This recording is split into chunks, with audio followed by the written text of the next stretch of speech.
get out today, which would be really helpful. If you were here yesterday, you can keep it brief. But yeah, we'll then talk a little bit about SEEN and the work we do in community energy.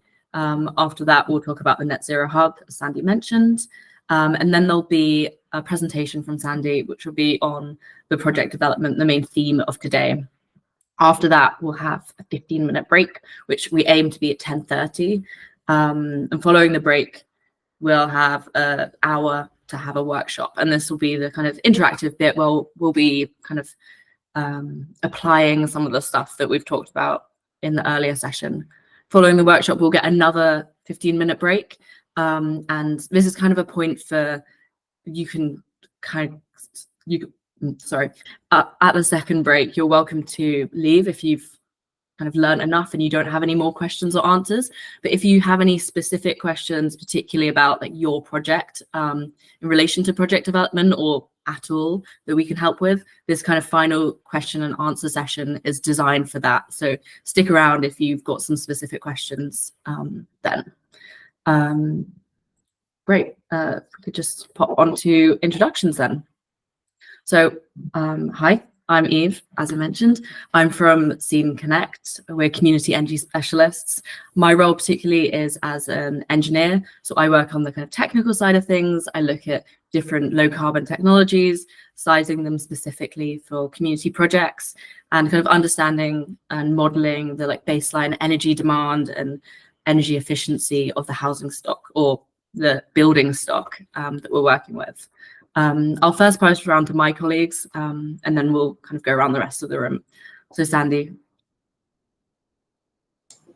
Yeah, hi everyone. I've already said hello really, but I'm a director at SEEN. I have background in climate science, but I've worked in the energy sector, particularly in community energy for 11 years, everything from wind turbines in the wild northwest of Scotland to solar co-ops in Liverpool and solar car parks in Watford. You know, there's a variety of things that we've done, and I have a good understanding of the difficulties that face community-led energy, and look forward to hearing something about your projects too. Rhys. Hi everyone, I'm Rhys. I'm a consultant at SEEN's Liverpool office. I'm interested in building energy modelling, particularly in terms of improving energy efficiency and performance of buildings.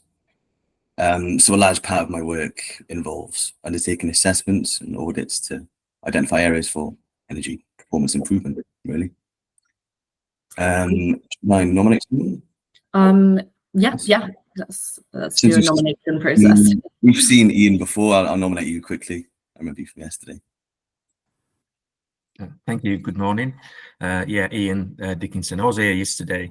I'm representing a group. It's more of a working group at the moment. We're setting up a community energy company in North Leeds, and a group of us have got together. We've had a few meetings, and we're very much on a fact-finding and learning mission at the moment of what to do and how to do it. We've identified some areas within the community that is potential for our involvement and getting the community involved, but we just don't know how to go about it at the moment. So we're very, very much at the very, very first stages, and part of me being here today is to just learn, hopefully from yourselves, and advice on how to do things, who to contact maybe, and how we go about things. Very, very proto at this stage. Thank you. Great. Thanks, Ian. I'm just going to go around as I see people on my screen. So Anna, could you go next, please?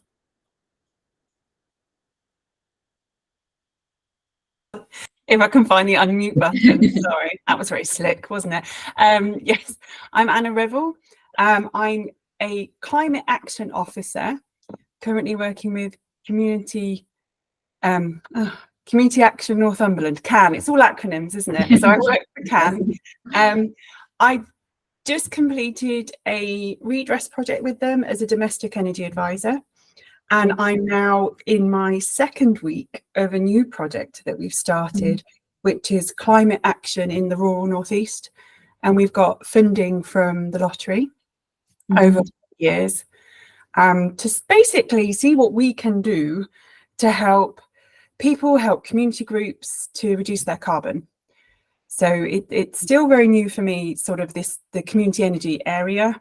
So training sessions sort of popped up just perfectly in my second week, and I'm still kind of learning exactly what we're going to be doing. But the idea is that we would go in and help support community groups to reduce their carbon in many ways, I suppose. So yes, that's why I'm here. Okay. Next on my screen is Hilary. Morning, everybody. I'm Hilary. Very much like Anna, I work at the Rural Design Centre, and we work in close collaboration with CAN. Where at the moment I'm working out of Durham Community Action, and we're trying to replicate the Northumberland Community Energy within County Durham. So I'm here really, and obviously we're feeding into this climate action and the North East funding as well, and wanting to get up and running with this energy fund and all of your lovely workshops that you've got relating to that. And we're just here today for some tips and ideas, and apologies I couldn't at your meeting yesterday, which I'd signed up for. That's okay. Fantastic. Next I've got Kath. Hi, my name's Kath Clark. I'm a Sustainability Project Officer with Bradford Council. We don't have any projects ongoing at the moment, so I'm here to listen and learn. So that's me really at the moment. Fantastic. Elena. Hi guys, I'm Elena. I'm in the same office like Kat, so she's just sat next to me. We are from Bradford Council, and I am a project manager in sustainability team. I started back in June, so really I just want to learn more about, what you have to say, and especially around project planning, because obviously I'm a project manager, so it will be handy for me to learn more about that. Great. Thank you. Fantastic. Next I've got Leanne. You were here yesterday, but you have to introduce yourself again. Morning. I'm based in Hull. I've been a campaigner with Friends of the Earth for many years, energy and food.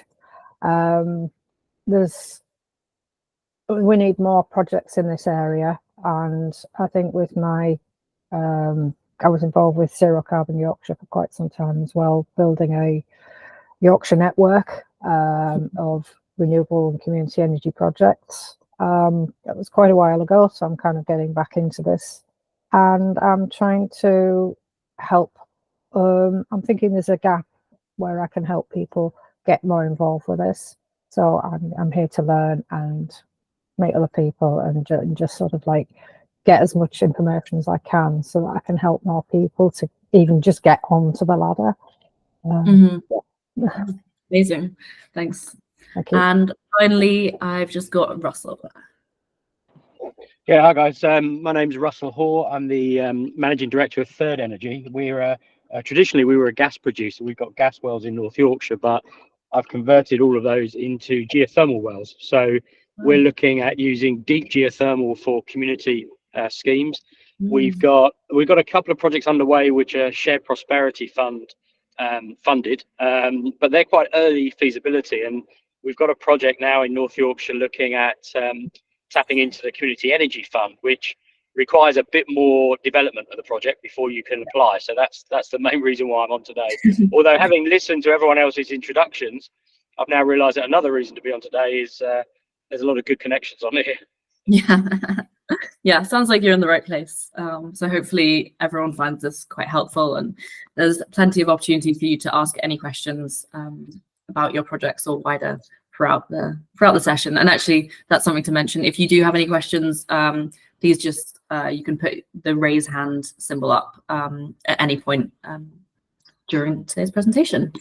So great, thanks for all those introductions. Reese, could you pop to the next slide, and I'll just introduce. Oh, Mark, hi. Mark, did you have something to say? Okay. I think that was Mark just joining the meeting again there. Oh, okay, great. Cool. So I'll just start with a little introduction to Scene, who we are and what we do. So as you can see, we focus on local energy with local ownership.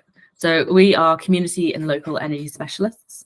Our mission is to deliver energy and low carbon projects, which are locally led, locally owned and locally managed. It's kind of part of the key ethos of what we do and the projects that we work on. We operate as a social enterprise.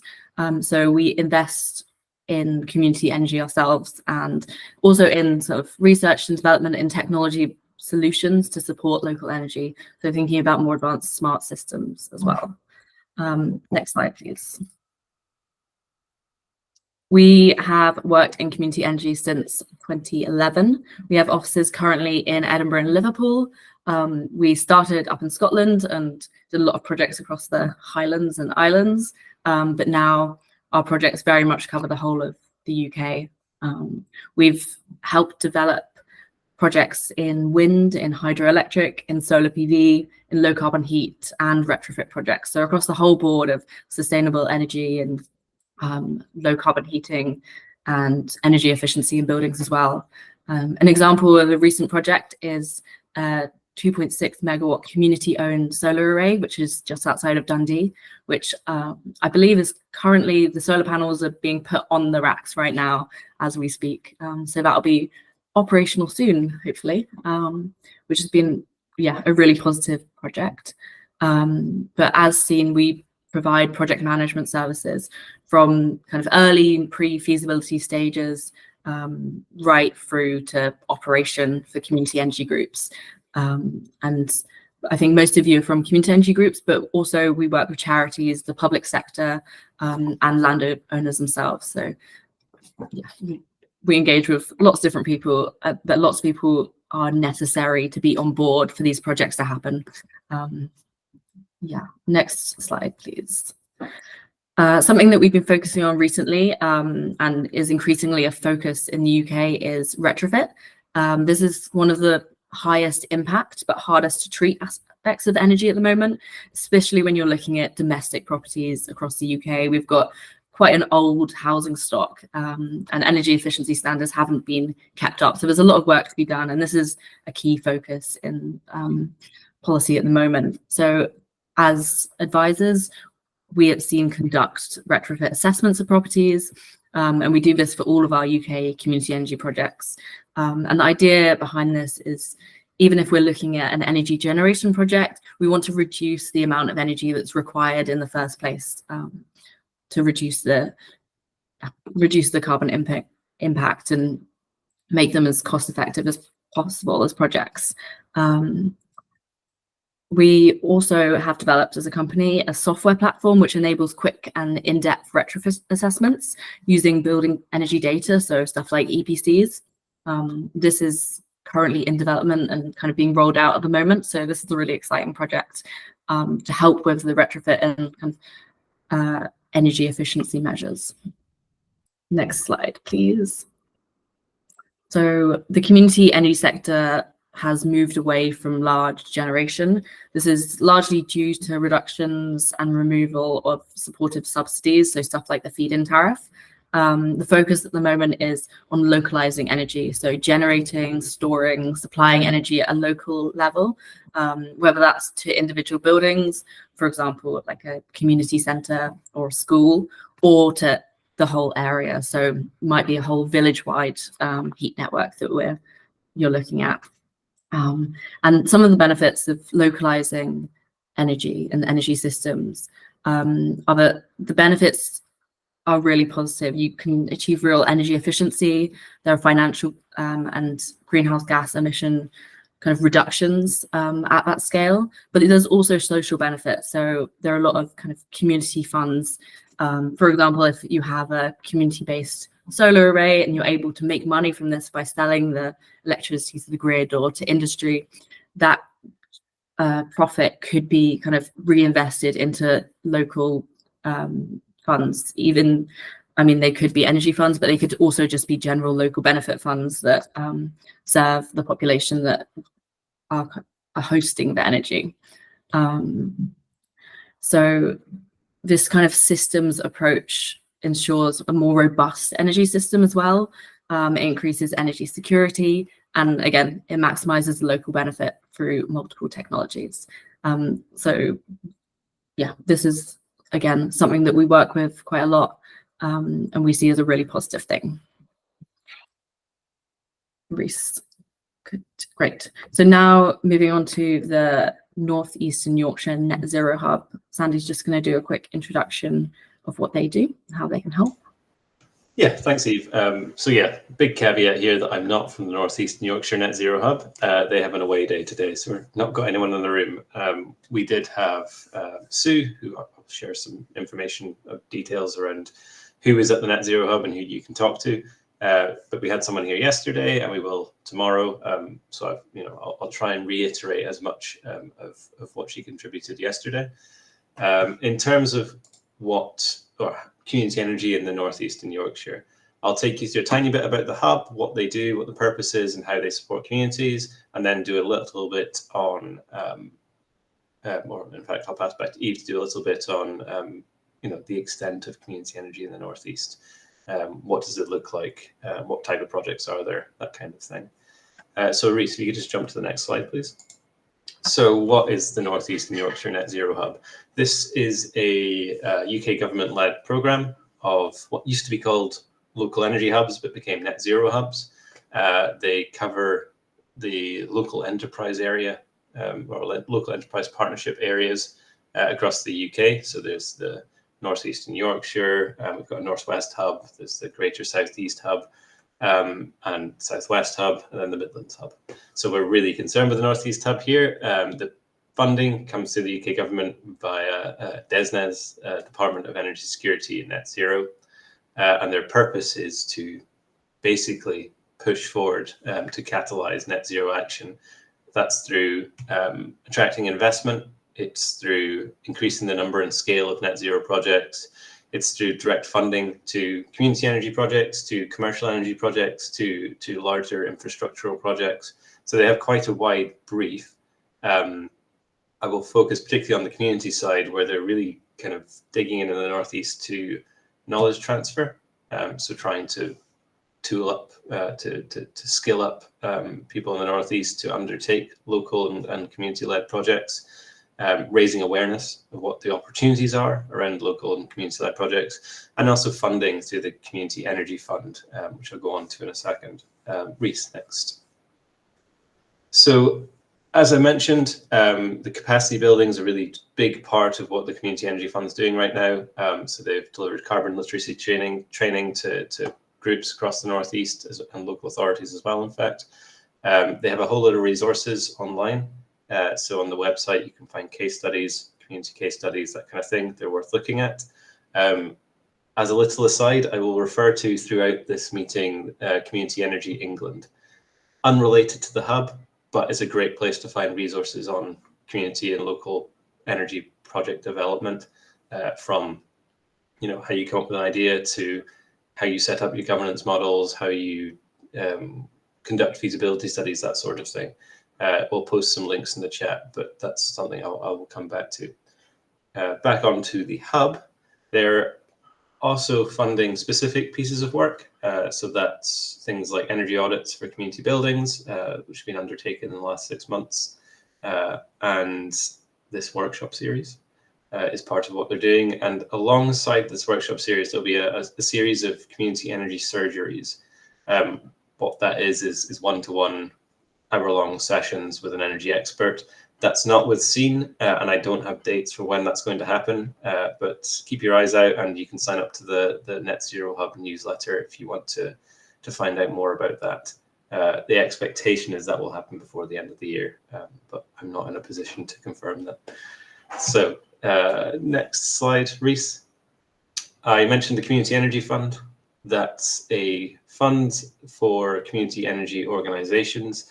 Includes charities, includes community benefit societies, includes a whole load of different organisation types, but with the concept that funding is available for projects that can demonstrate community ownership, so at least 50% community ownership at the end of the day. So the fund is a development fund. It's not for capital funding of projects. It's set out in 2 stages. One is a stage 1, which is feasibility assessment, effectively. So, you know, we've got a great idea.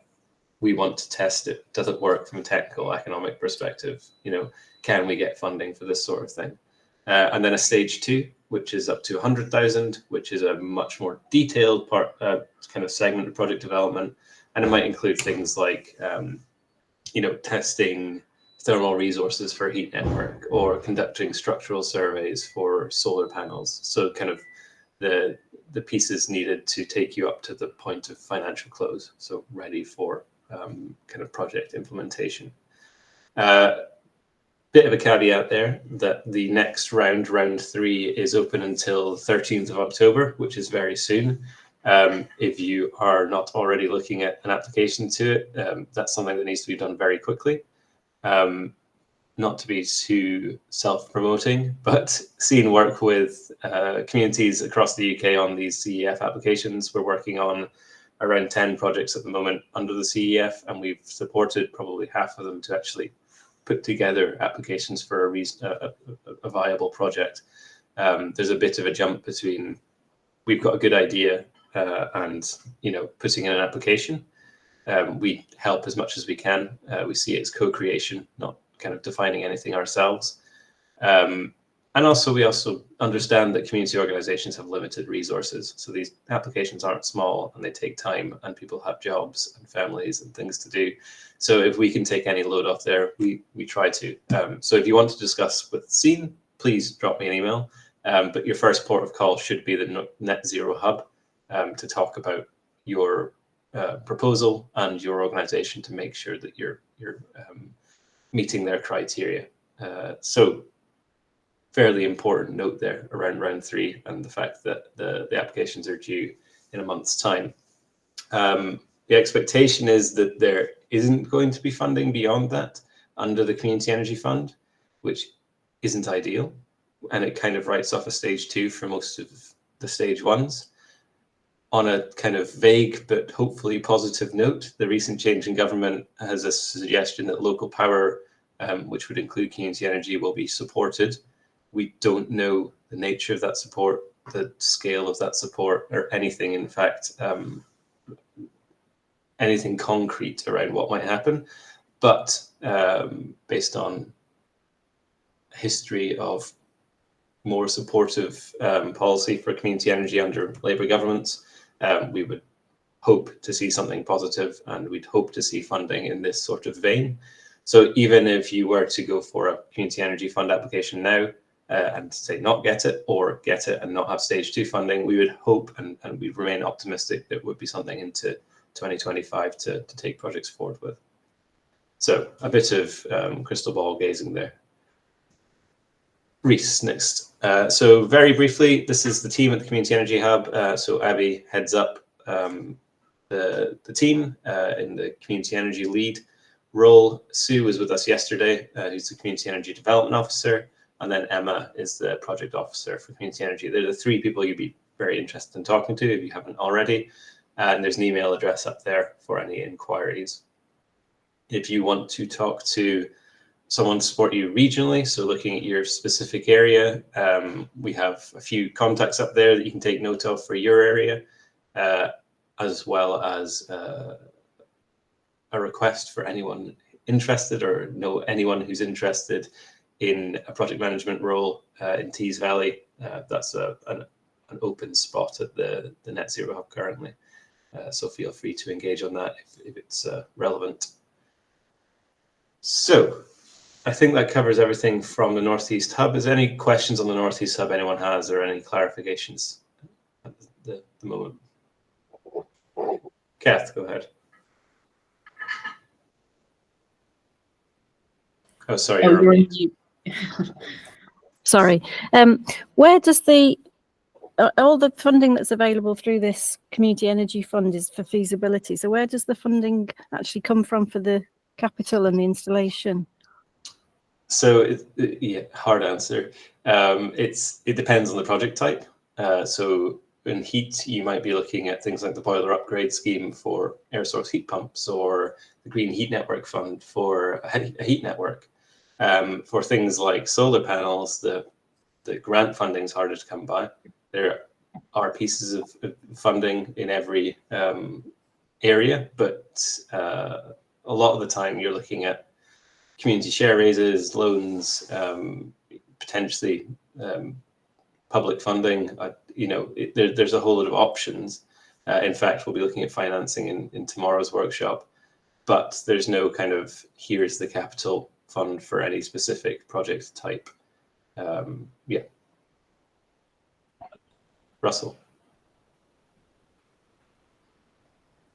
Talking about it being the community energy fund being for community-led groups, we've got one project where there's a village and it's on a large estate. So the estate itself is effectively the landlord, and all the people in the village are the tenants.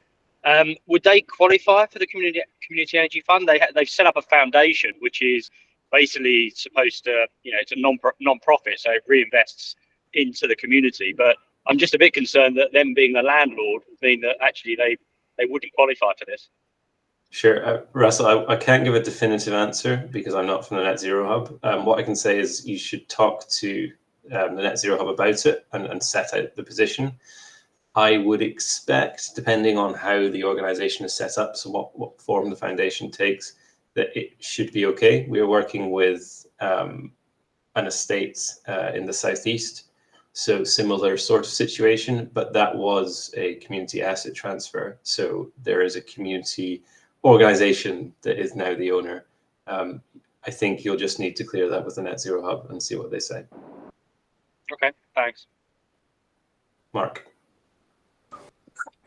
Hi. I haven't got access to the chat, so that's why I'm speaking. I was just going to say that if you sign up to the newsletter email list for the Zero Energy Hub, Sue Manson and the team, they regularly send out details of capital funding for projects. So just to add to what Sandy was saying, thanks. Thanks, Mark. Yeah, that's a really good point. And I will refer back to my favorite resource, Community Energy England, have a funding database you can access. It's really good. It tells you what technologies and what types of project the funding might apply to, as well as having their own newsletter about upcoming funding or even webinars and so forth relevant to that topic. Okay. Great. I will pass back to Eve then. Yeah, so we'll just now do a brief overview of the current community energy in the northeastern Yorkshire. So on this map, you can see a boundary. This is the geographic boundary of the Net Zero Hub. So as you can see here, there are quite a few existing and exciting community energy projects in the northeast. They cover a lot of different technologies, but largely what we currently have is solar PV based in kind of urban centres. And actually, when you compare this to the other geographic regions covered by different hubs, the Northeast has some of the lowest levels of community energy implementation in the UK. So there's a lot of opportunity here, basically. And there are some great networks already in the Northeast. I can't list them off the top of my head, but again, refer to the resources that Sandy has mentioned and Mark as well, as these networks can really help share knowledge, help share these resources, these lists of grant funding and kind of technical information as well. And there's a strong supportive framework of community energy in the Northeast. There are quite a few of these projects. And yeah, so you have the Net Zero Hub, there's the Community Energy Fund, and there's also funding through the Northern Power Grid, amongst other kind of organisations. So something also to be aware of, a lot of you at the beginning of your kind of community energy journey, is that these projects can take a very long time. They can take years. If you're thinking about heat network, you might be in the region of up to 10 years. Solar PV is generally quicker than that, but still it can take a long time. So it's important to be aware of that when you're going in. This is going to be a time intensive project to take on, and there are challenges to overcome, but that doesn't mean they're impossible. As you can see, there are lots of projects, and this is a great time to be in community energy. So between 2019 and 2022, 41 projects were funded by the Rural Community Energy Fund, which was the precursor to the Community Energy Fund. And yeah, a lot of these projects that were funded in that period are hoping to sort of come to fruition now, and in the next sort of 2 to 5 years. So yeah, I think it's a positive place to be. Reese, could you pop to the next slide, and I'll just talk through a few successful projects. So these cover kind of different technologies, but I'll start with the Asker Community Energy Group. So this group's secured £36,300 from the Rural Community Energy Fund, and they investigated the renewable energy options in the village, including, so they looked at heat networks, they looked at solar options, they implemented a training program, and they have now got 2 local energy ambassadors. So those energy ambassadors give advice, they organize donations to people who are in fuel poverty, and they also allocate something called the Warm and Well care packs, which help those people in fuel poverty.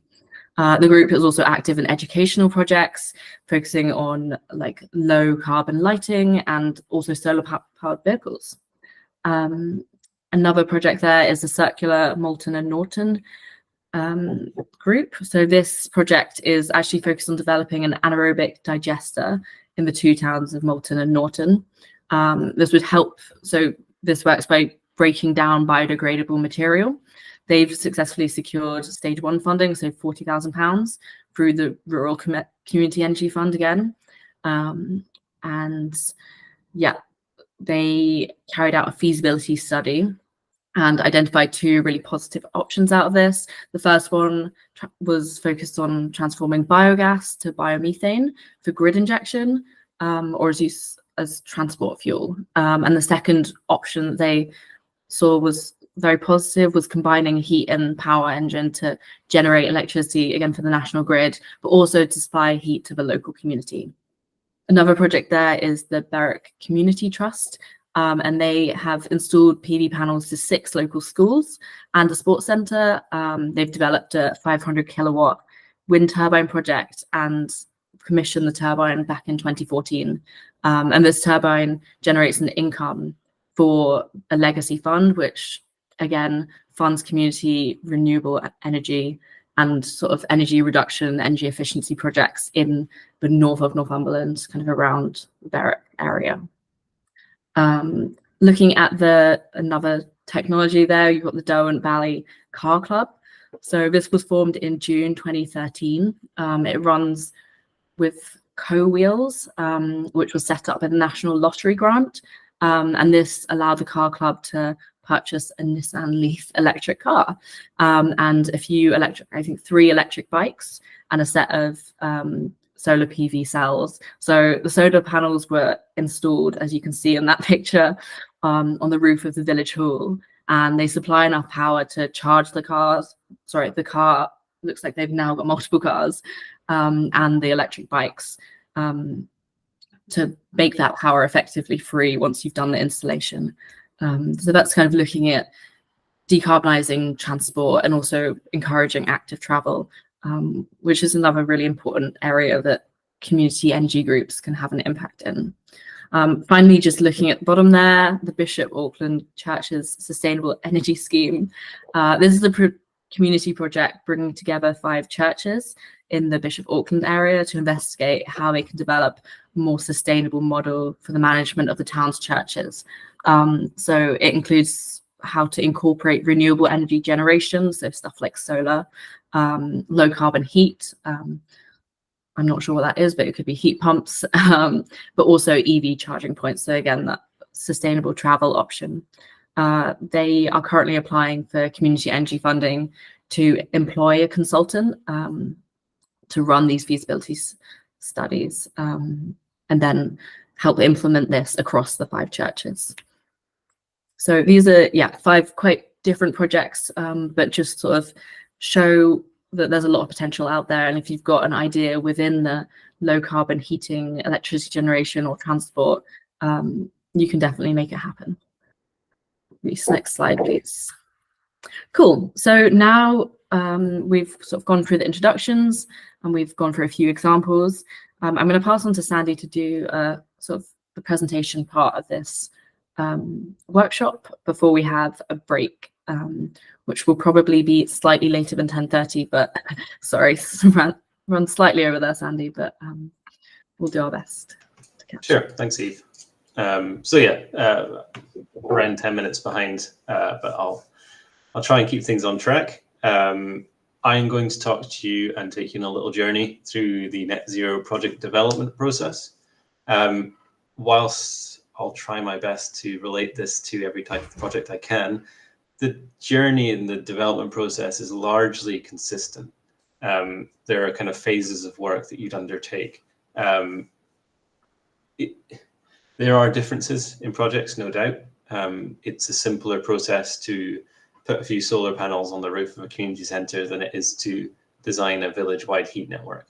But lots of these processes remain the same. It's just they might be a little easier, a little harder, take a little longer, take a little less time, cost a little more, cost a little less. Anyone has any questions throughout this process, please let me know. I know some in the room have probably already been through this whole process and understand the various constraints and challenges and risks that crop up. Similarly, those who are just starting to undertake tasks within this project development process, please feel free to ask, we're at this stage, can you tell me more about something? Inevitably, this is quite a lot to cover, so it will be relatively high level. But if you do want to know, I will dig into the details slightly further. So Reese, if you could jump to the next slide. Very briefly, what are we covering? We're going to define the roadmap for a community energy project. So going from the point of coming up with a good idea to implementation. We are going to talk through each of the steps in the process, kind of what's included within each of those tasks. We're then going to discuss the roles, the requirements and risks. So who does what? Communities are very diverse. You might have a group of people who are engineers, financiers, planning officers, and that's great. You're in a really good position. You may also have a group without those skill sets that need support from elsewhere.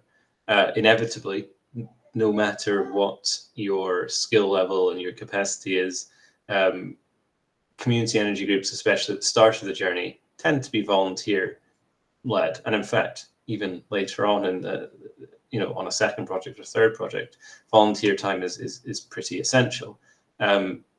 Volunteer time is difficult to come by. It's difficult for people to commit that. So understanding where you might need external input is really, really important. We're going to share our experience of project development, so I'll try and relate some of these kind of concepts back to particular projects where I can. And then lastly, we'll all contribute to a workshop looking at what role should we be playing in this project development process. As I mentioned, what role is the community best suited to, or what roles maybe need to be filled by an external partner. So next slide, please. This is a simplified diagram of the steps you might undertake. We start with idea generation. This is, sorry, Anna, go ahead.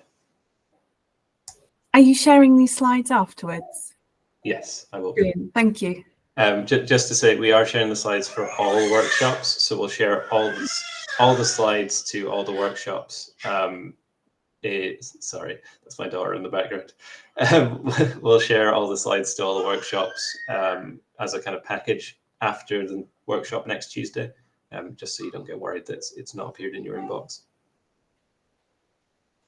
So back to where we were. Idea generation. This is the point at which we say, we've got together and we think we've got an idea. We want to put some solar panels on the roof, or more often, we want to address the fact that we're all using oil to heat our houses. or we want to improve the EPC ratings of our houses. We want to reduce energy bills for local people because people are struggling with their bills, you know, taking it from that perspective. I'm going to talk through each of these in more detail, so I won't labor the point. We then go through pre-feasibility, which is an initial testing. This is not always necessary, but I think actually tends to happen quite organically. So we think, we've got an idea, let's just think it through. Let's go through a logical process and see if this makes sense. Let's check some resources online. Let's ask some experts, you know, find out if what we're doing here is going to be worth us putting effort into. We then go to full feasibility. So full feasibility aligns with the CEF stage, the Community Energy Fund stage 1. It tests, you know, the technical, the economic, the likelihood of getting consents, that kind of thing. It tests everything to say, yes, this makes sense. This is a good project. Let's develop it further. With that, we often then go to a business case. So that takes all the outputs of the feasibility study and creates a business case that says, this is the argument for our project. This is everything we're going to do, and this is why it makes sense. We use this to do things like attracting investment in, to getting partners on board, that kind of thing, as well as, you know, making sure that what we're doing is robust and has been thought through in depth. Alongside these processes, so these kind of three in the middle, they tend to be quite concurrent. We have consenting. So the most obvious is things like planning permission, but would also include, say, building consents, so building warrants or getting listed building consent. It might also include getting consents from the Environment Agency, for instance, if you were to do a hydropower project, or in relation to, say, a wind turbine or something like that for the kind of ecological aspects. Alongside consenting, we have financing, so fairly obvious, but identifying where the funding might come from, engaging with potential investors, and starting the process of securing investment. This is the point we reach effectively financial close. There could be a big line here between the kind of second and third rows here, or second and third columns, saying, you know, we've done everything we need to do. We've got a consented scheme. We've got finance pretty much in place. Let's go through to procurement. Procurement is largely consistent, whether you're a community or a private or a public stakeholder. You need to put forward a specification, ask someone to provide you with a quote or a detailed tender for the works that you've set out, and a cost. At that point, we're pretty confirmed on costs. We go through contracting, we prepare the site and get everyone mobilized, and we start constructing. It could be putting a panel on the roof. It could be putting an EV charger in next to a building. It could also be digging up roads for a heat network. It could be drilling a giant hole in the ground if you're looking at geothermal energy, that kind of thing. And then lastly, we have operation. So operation's really important, obviously. It's not just turning things on and saying, great, we're done. It's the whole process of looking after the project over its lifetime. The maintenance, you know, cleaning of the solar panels, the repair of electrical systems, you know, even kind of the administrative things of accounting and so forth related to running a business that has an energy system in place. So quite a lot to consider. I am going to go through each of these in turn to tell you how they kind of break down and try and relate them a bit to some specific projects. So Reece, if you jump to the next slide. So we start with the kind of entry to this, which is idea generation. This is where we establish what the need might be. We're talking from a community energy perspective. So what is the need of the community? That might be, we need a heating system that doesn't rely on oil and gas. We want to move away from fossil fuels. We want to reduce carbon emissions. We want to reduce energy bills, that kind of thing. It could also be, we want to make some money to spend on community development. That's a completely reasonable approach to this, and actually what a lot of communities do, to say, I'm going to build a big solar park or solar farm in the nearby field. I'm going to sell my electricity, and I'm going to use that money for community development, to pay for services within the village, to pay for the upkeep of community halls, to pay for events and things that bring the community together. So there's lots of different ways to look at this, but it's about what do we need and how do we get there. It's also a point where you establish support. This is really difficult. It's not a matter of, all right, I want to do specifically say a wind turbine project nearby. It's going to be for the benefit of us all. Is everyone on board? It's hard to engage everyone within a single community. That takes a lot of time. And B, as you can imagine, people are not always supportive of what you want to do. So this part of the kind of idea generation is finding maybe like-minded people, but those who are interested in what you're talking about, building the kind of capacity and resources to undertake a project, and also starting to inform the wider community about what you're intending to do and these steps in the process and where they could maybe play a role. And we will talk about engagement in a bit. It's not quite covered in this, but I've dedicated a section to it because it's so critically important. So pre-feasibility, we've got an idea in place, we want to test it. We've got to look at what assets we've got to look at things like land, we've got to look at buildings, we've got to look at the opportunities in our area. So if we've got an aim to generate money, let's talk to a local landowner and see if we can get them on board, see if we can develop an energy project on their site. If we've got some really high energy users in the community, so might be industrial sites, that kind of thing. Maybe that's an opportunity to develop something with them. So starting to talk to and test the concept of, say, putting solar PV on non-domestic properties. Similarly, it might be looking at all the energy performance certificates of homes in your area or in your village or in your town, and saying, look, this is how much energy we think we're using. How might we address this? What are the recommendations that people have already from third-party sources? We look at technology type and scale, so what's appropriate. We might live on an island in the middle of a nature reserve and say, well, a turbine's not a great idea. Let's be realistic here. You might also say you live in the middle of a city and a giant wind turbine is not going to be a good idea. There is a kind of simple logical test for a lot of these technologies that can be quite easily verified at this pre-feasibility stage. And last, we often test the commercial viability. So a really simple kind of, if the project costs this much and saves us this much, does it pay for itself and then make money?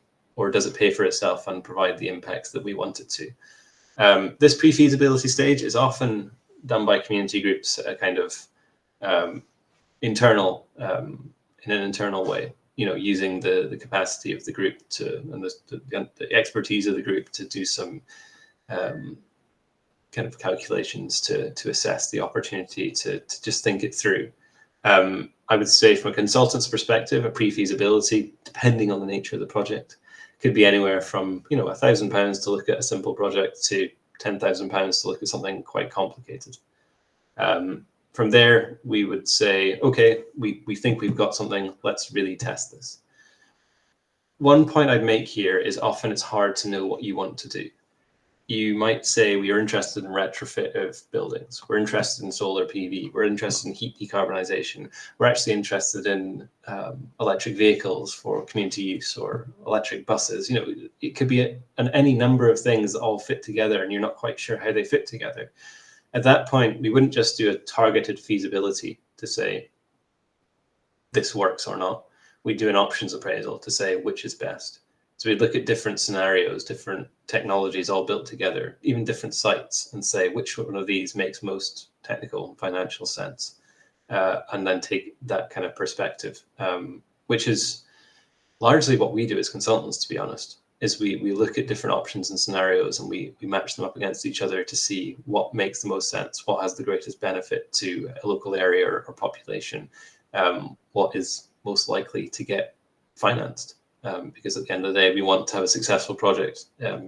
So that's the kind of pre-feasibility part of it. Full feasibility includes a lot of assessment, a lot of information. In fact, if you're interested and involved in kind of community energy fund projects, there's a format that they use for a feasibility study.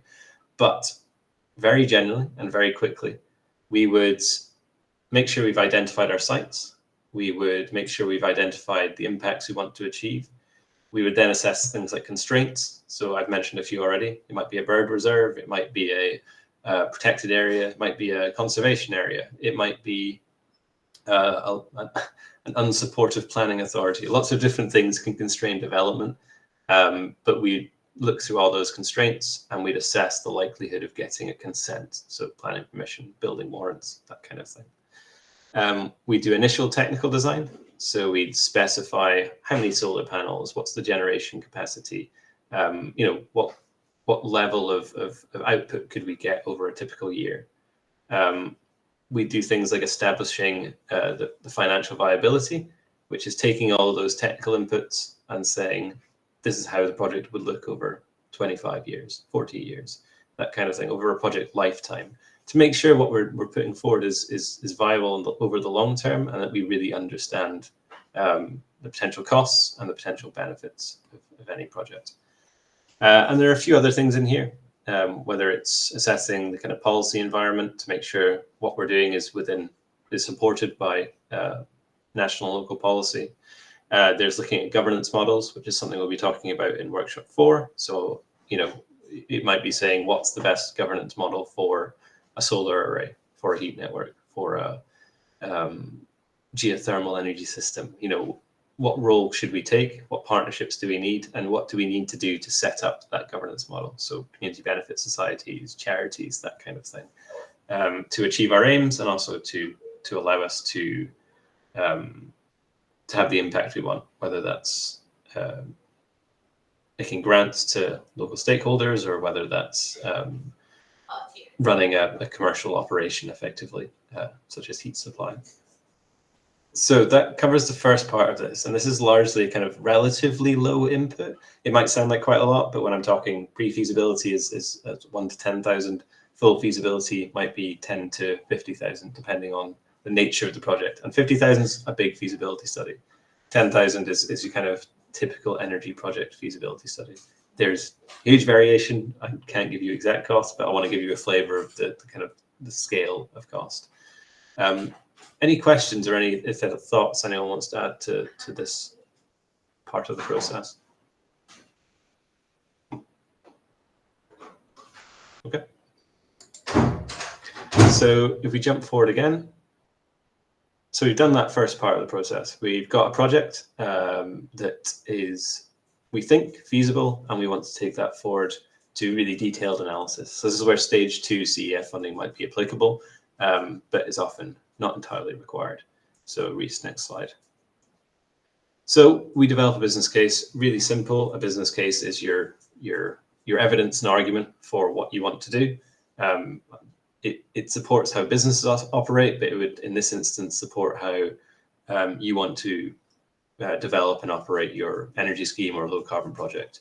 It sets out all your financial inputs, so all your expectations around how much it might cost, how you're going to operate it, the governance model you might take, the financing you require, and the type of finance you're expecting to secure, as well as information on your consents and so forth. Basically, building this dossier of information that allows you to do a few things.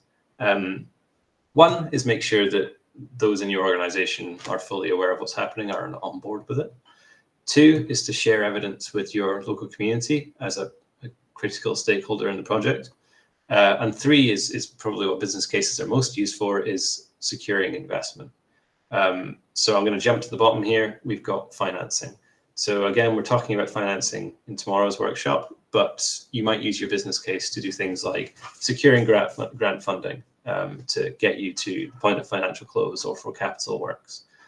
You might be using your business case to engage with commercial funders, so banks looking at loans, that kind of thing, or those who could maybe run a community share raise, so offering shares to people in your community or even nationwide to allow you to raise finance, which is a really interesting and really heavily utilized model of financing in the community energy sector. It may also be something you use to talk to your district or community council, county council with, and say, look, we've got this really beneficial energy project. that will benefit not just us, but this whole community, and will generate revenues to support the development of this community, this is something the public sector should invest in. And often they do. There are lots of examples of community-public partnerships on these sorts of projects, on energy projects. The bit in the middle can be a bit of a long-running process, is obtaining consents. It takes time. It's a matter of engaging with the likes of your local planning authority, Historic England, ensuring the community are on board. So if you want to do a community consultation, to agree a route forward to the project. I've mentioned the Environment Agency. There are many other consents that may be required depending on the nature of the project. And for electricity projects, there's the connection to the grid if you want them. So the distribution network operator, DNO, in the northwest and the northeast, sorry, that's Northern Power Grid. And it's an application process to see what the costs of connecting to energy networks might be. So that's kind of contained within the consenting process. Any questions here?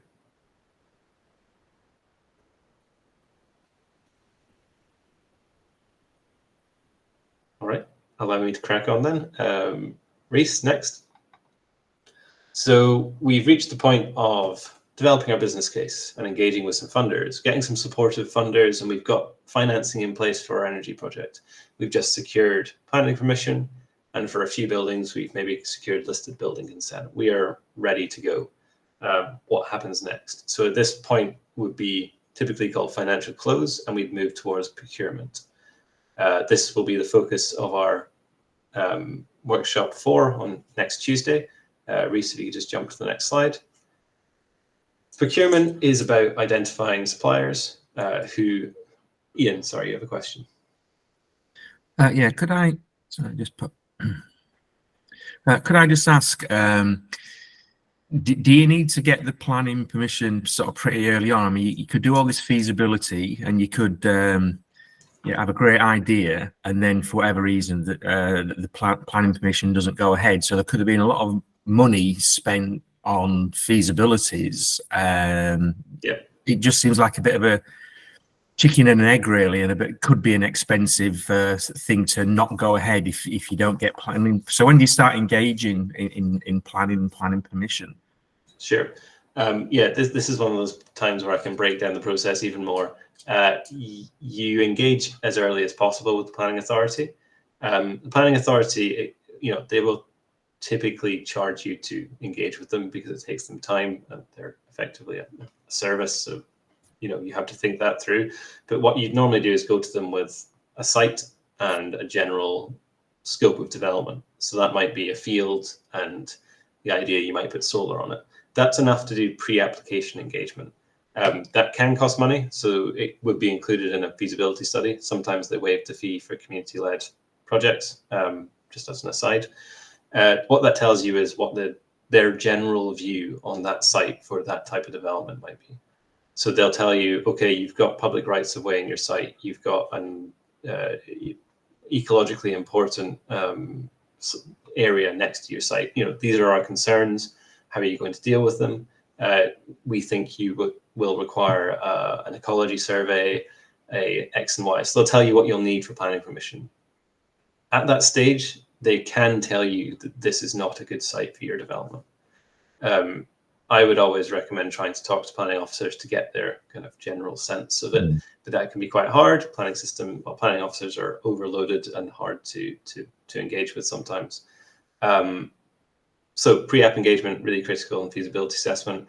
Idea is that at the end of feasibility, you have an idea of what you need for a planning application, and you have an idea of the prospects. It's no guarantee that you get planning permission, but it at least tells you, generally what the potential is. Okay, thanks, Sandy. That's very useful. Thank you. Hilary. Hi, Sandy.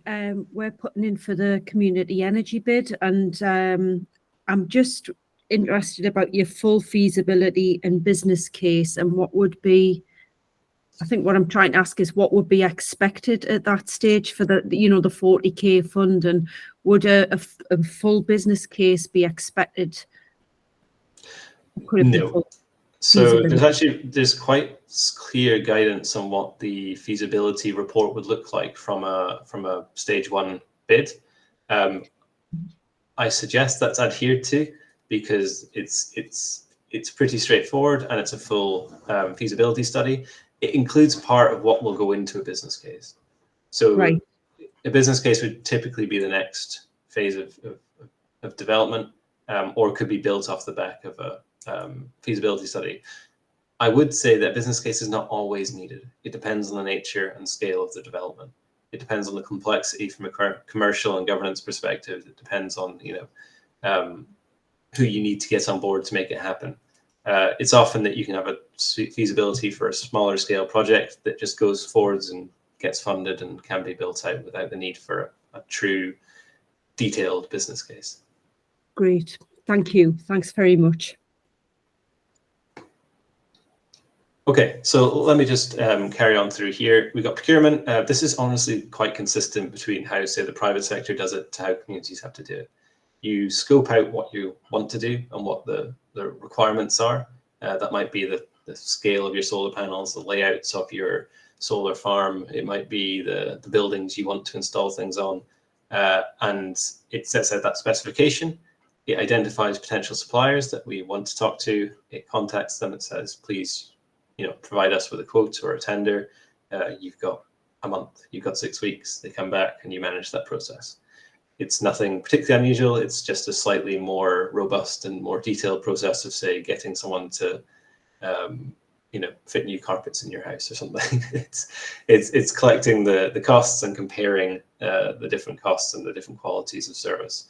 The public sector uses a specific framework for that, the most economically advantageous tender, or MEET, not an acronym that I particularly like using, but anyway. The process there is quite useful to follow. It allows you to kind of mark up different bids against each other. You kind of score them based on quality, based on costings in a very formulaic way, and that gives you a kind of score at the end to then choose your supplier based on. It also allows multiple people to assess the same tenders and then compare notes in quite a simple way. So something worth looking at. Construction is, you can kind of imagine, finalizing design specifications, agreeing everything on a contractual basis, programming out the construction works, preparing the sites, and then just managing the process of having contractors on site doing works. Nature of the project changes this quite dramatically, but it's something that you typically have a project manager, dedicated project manager, overseeing. Then lastly, operation, not to be overlooked as a really important part of the process. It's the ensuring maintenance contracts and services are in place, administering the funds that come from the projects that you're running, annual accounting, that sort of thing. So there's quite a lot tied up in this, and it can be a bit of a resource drain or a financial drain on communities, and needs to be costed into the cost of a project. And then maybe plan the next project. So on a more positive note, you've got maybe money coming in, or you've got your project operational and you're happy with it. What's next? Do you have the energy to take on another project? Is there something obvious that stems from what you've just done? Maybe you've installed solar panels and you think, well, we could be charging EVs, we could be storing more energy, that kind of thing, to improve our project. So that that's the opportunity assessment part. I'm going to loop back around and go to the start if you really, really want to. So one thing I missed here is engagement. I mentioned that it's critical. We're trying to do community energy projects. We're trying to make sure that this is something that's locally supported, locally needed, that people want this to happen, which is definitely not a given, and that we need to be bringing people into the process. It's all about kind of co-creation and ensuring there is support and there is buy-in from local people. If we jump to the next slide, simplified process yet again of community engagement. I'd actually slightly change what's on here. We start with initial engagement, which is typically called the informing stage, where you let people know what you want to do, what your objectives are, what you're trying to undertake. In community energy, there's kind of a stage before this, which is co-creation. It's that idea generation. It's that, what do we want to do? Let's kind of come up with that together. You can't do that with the entire community unless it's a very, very small village, or, you know, it's a very, very small area where everyone knows each other. There's always going to be competing views and thoughts and so forth. This is typically the kind of, the co-creation is the, let's form a working group and decide what we want to take forward. So we do that. We then inform people about our project, our aims. We let them know what we're interested in. We then consult.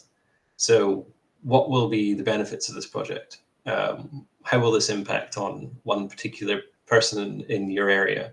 So if you're a homeowner, how does this impact? Do I get lower energy bills? Or does my view now include some solar panels in the field nearby? You know, communicating both the positive and the negatives, being really transparent about it, because what you need to do is build the trust with local people. That makes things easier around planning permission, around financing, around generally not having very difficult people who want to see your project fail in your locality, which is, you know, it can be a thing. And also just generally gathering that feedback and views from local people. We then secure support. So this is getting a bit more specific to types of stakeholder, but it might be things like customers for a heat network. So you're going to provide some heat to some properties in a local area. You might be securing support from people to say, yeah, I would like to be involved with this. In principle, non-contractually, nothing legal, I would support this. And that's really, really useful. Again, in the planning process, that's hugely useful, but also just generally in terms of prospects for the project, that's useful. It might also be things like agreeing with the landowner, the general terms of what you're undertaking and what commitments they might be making to the project.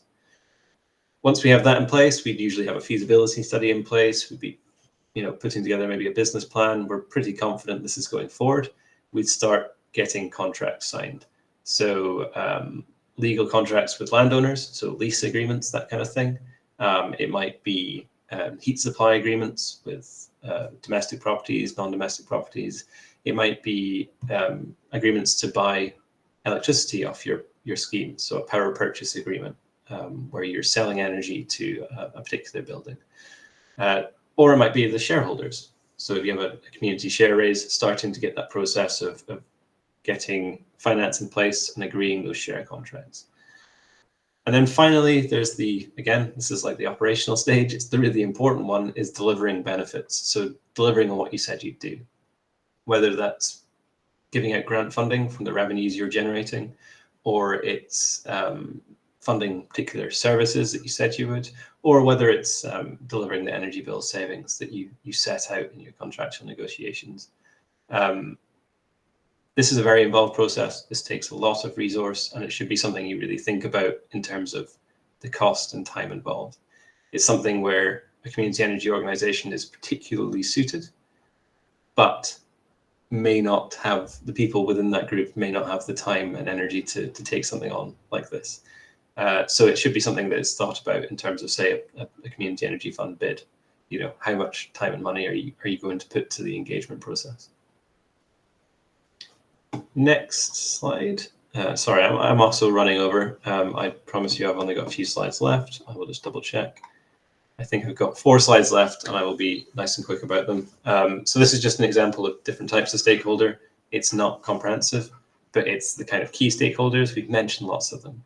So the community, critical. Let's secure local support for the project. Energy customers, you require them because that's your route to market.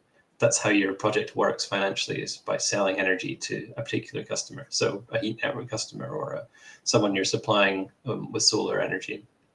Planning authority, we need those consents. They need to be engaged early, as Ian pointed out. We've got the funders. We might engage them at the feasibility stage, but kind of continuing on through the rest of the project journey to secure investment by financial close.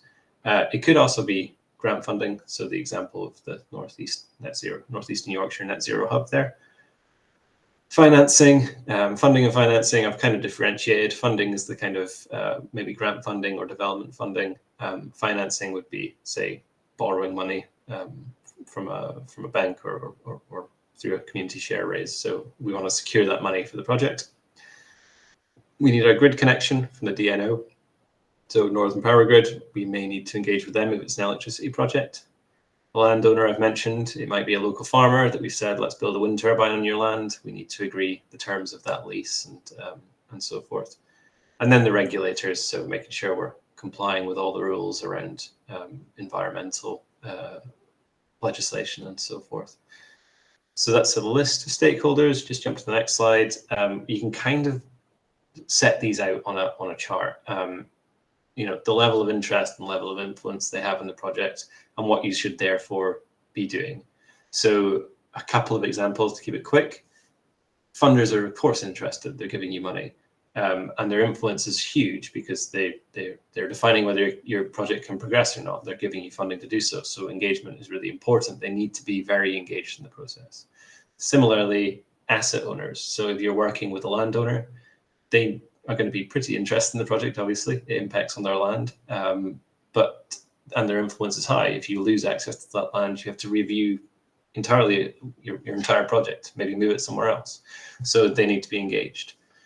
Further down on the left here, we might have the DNO. They're not really that interested in your project. It's probably quite small for them, but they have to pay attention to you. They have to legally give you the costs for connection and allow you to take on that process. And their influence is therefore relatively high, so you need to be communicating with them pretty regularly. I won't go through all of these, but as you can see, it's quite a nice way to start pinning out different stakeholders and how you need to talk to them. Next slide. This is just a very quick case study. Rossendale Valley Energy, they've undertaken a whole load of projects. Some of you may already be aware of them, but they've got quite a nice kind of route through of what we have been talking about. So what's the need? They started with what are the issues we're trying to address? We've got high energy prices that, especially in the last 2 or 3 years, have been pretty crippling for a lot of people. We've got high greenhouse gas emissions. These are off-grid. I think it's off-gas grid areas, or at least they're using fossil fuels as their main source of heating. We've got high fuel poverty, and we've got limited access to low carbon technologies. So people are finding it hard to get air source heat pumps installed. It's too expensive. It's too difficult. People are finding it hard to, put solar panels up. That maybe the planning authority is not really supportive, or the costs are just not making it worthwhile. So these are the issues they identified. The solutions they then came up with started up by kind of developing a community plan.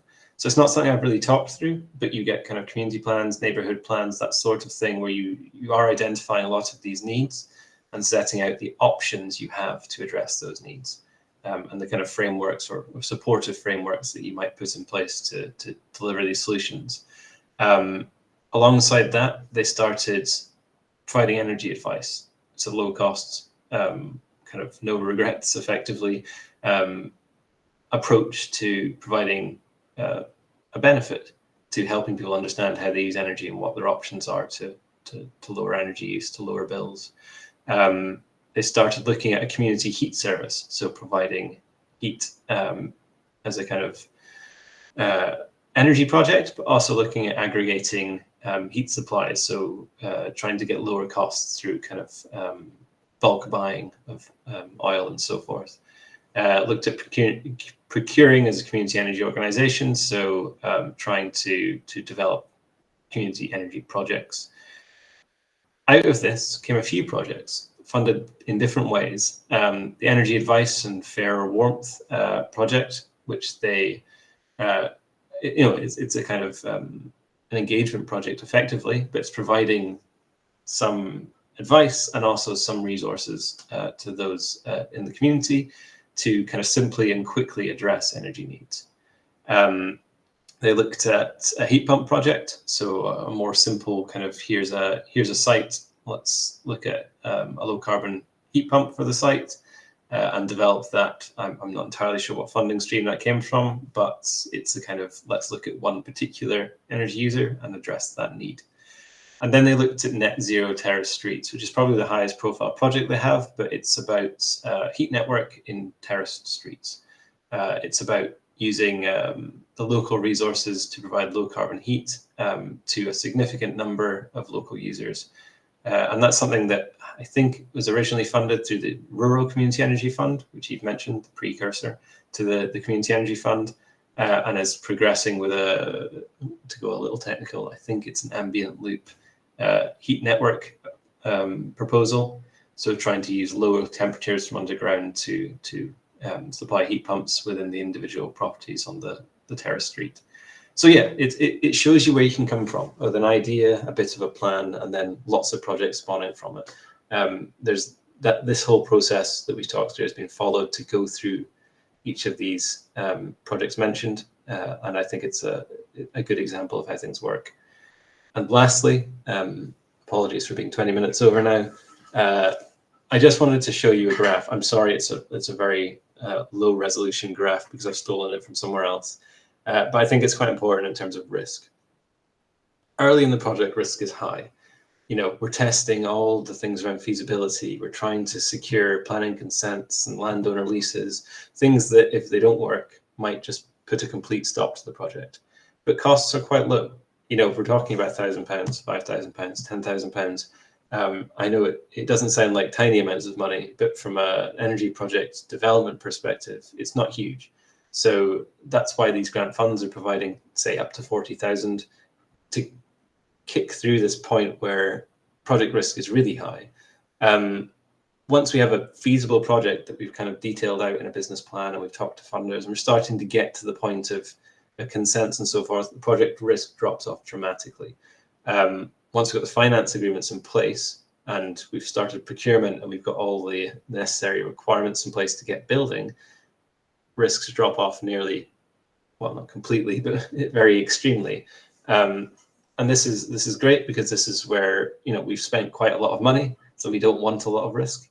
And then at that point, right in the middle where the project value kicks off is where we really care about. That's where you've, whether it's secured your assets or you've built out your solar or you've constructed your heat network, you now have assets that have a value that are generating, say, revenue or benefits to local people. And that's the operational stage. So you have spent a lot of money at that point, but the risks are relatively low because you've gone through this process in a really robust and really exacting way. And yeah, I'll leave it there just because of time. Ian, you had a question? Yeah, just hopefully a quick one. It's absolutely fantastic what you've been going through and the increasing complexity of how projects develop.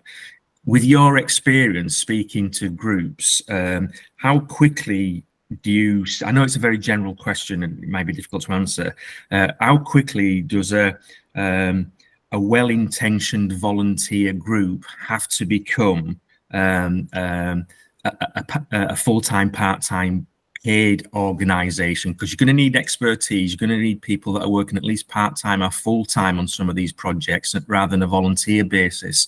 So from your experience, how do you progress from this, as I say, this well-intentioned group of volunteers to a more professional body that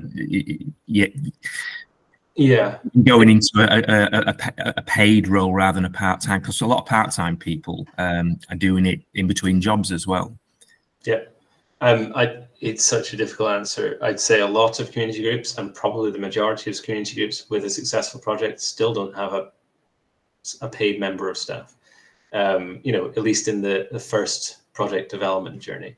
So what you see a lot of the time from kind of more established groups is that they've developed a project or two, they have a revenue stream, they have, you know, whether it's money coming in from solar panels, whether it's money coming in from whatever, that allows them to then have a development officer who takes on future projects, who takes on even just the kind of roles around managing the project and grant management, that sort of thing.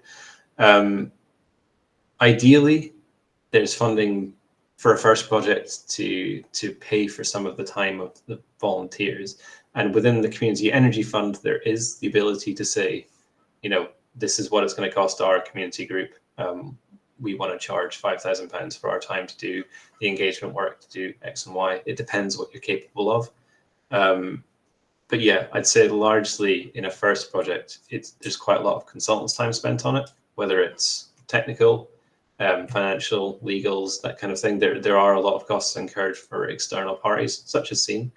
But yeah, I think it's once a project's in place that groups start to look at employment.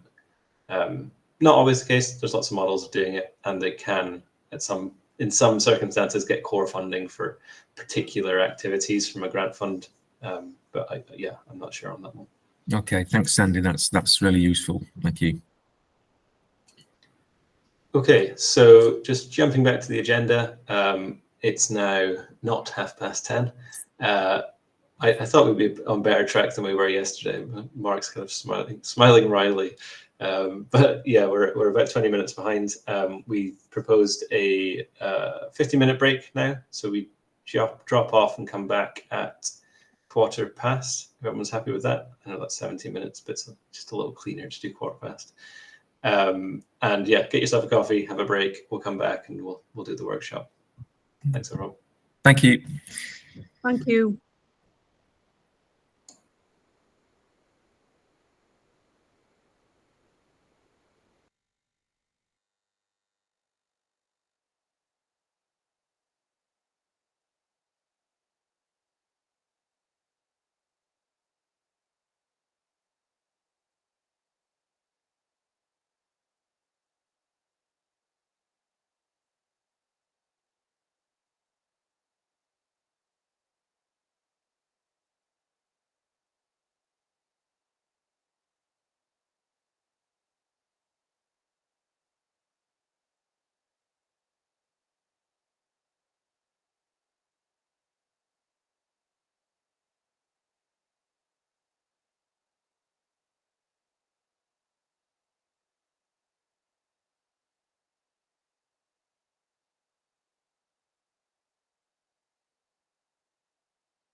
Hi, Sandy.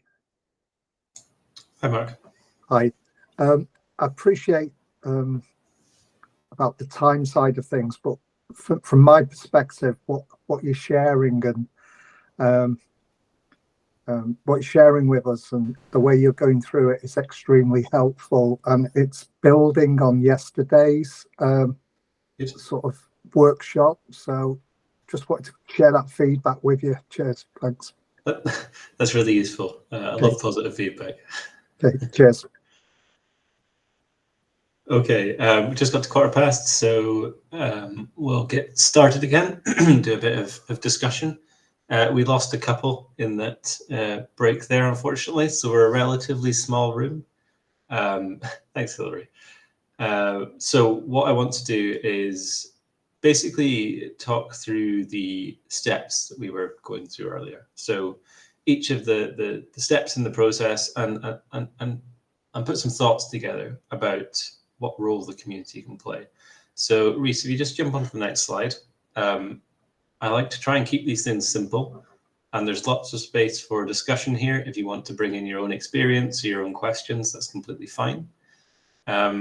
What we want to understand, or what we want to discuss, is what role should community energy organizations, and that might be a community organization such as a working group of like-minded people. It might be an established charity. It might be a community group that's already undertaken an energy project, but there's a kind of consistency throughout them that they can't do every part of the project development journey, or very few can. So understanding, where communities are better or worse suited to undertake tasks within this project development journey. We also want to talk a little bit about what support might we require. I think this is really useful in helping to define a project and define how much it might cost, for instance. So Hilary, you're looking at a community energy fund application. Who do you need and how much is that going to cost? That's not an easy answer if you're just starting out. And to be honest, I spent most of my working life doing exactly that, costing up various things in different projects to figure out how to get to the end goal. So we'll look at what role we want to play within each phase. We'll look at whether the community is more or less able to contribute. And there's a kind of a third question here, which is about where is the community able to add value? So if we were to compare a private company undertaking an energy project, so as ever, putting in some solar panels, a wind turbine, anything like that, where can a community do better? At what points is it beneficial to be a community-led project? Because often, I think in this journey, it's seen as quite difficult to be a community organization because of the requirements, because of the resourcing required to make these work. But you have very specific and very positive capabilities. I'm not going to state what I think they are quite yet, that allow community projects to potentially be more successful, or to go further and do more than a privately operated scheme might. So, Reese, if you just jump to the next slide. Nice and simply, I've laid this out as a bit of a chart. The hope is we can do some live putting in some information here. Reese is going to give that a go. If we can't, we'll try and kind of put the information in and then come back to it afterwards. What we want to ask is these questions around what the community does in each section, why it is better or worse suited for each of these elements, and if not the community, who do we need to be involved? So starting out idea generation. So to reiterate, this is the point of deciding what we're investigating, deciding what we might want to do, what problems we might want to address. Does anyone have any view on what a community body or group might be able to do here, and whether they're suited or not? I think quite often they're best positioned to know what the challenges are already. So if the idea comes from a particular challenge or a set of challenges, that they tend to already know what those challenges are. So for an outsider or for a project manager coming in, they're the best source for those challenges. Yep, 100% agree. I think this is one of the key things around the doing things better part of this is that knowing local context and need is critical. And that, I spend a lot of time as a consultant coming in and trying to learn as much as I can very, very quickly about a location and what is required and who people are and how they interact, local politics effectively a lot of the time, as well as the local resources. I could give examples of projects where we've thought it would be great to test, say, the thermal resource of the ground underneath a specific location, to which we've had local people say, oh, there was always an aquifer there, but the well dried up 50 years ago. And that's the sort of local knowledge that isn't recorded anywhere that we could find, and is actually really useful in helping us define what the potential opportunities might be.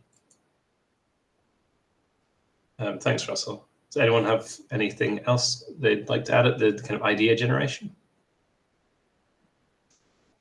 I think in our case with voluntary community sector organisations, listening to what their stakeholders want, might be anybody from an AAP coordinator to a trustee in a village hall, and just following trends and patterns to see if there's a recurring theme in an area. Mm-hmm. Okay. So you think that's something that, as an organisation, you're particularly suited to doing, kind of ear to the ground in a way? Yes. Yeah. I think so. I think in relation to working with the Rural Design Centre, then that's when we would come in and do a lot of quantitative research, on the ground, and doing the pre-bit that you said, the sort of design thinking bit, related to all of the ideas that are coming out. I think that also is this where you take into account if they've done any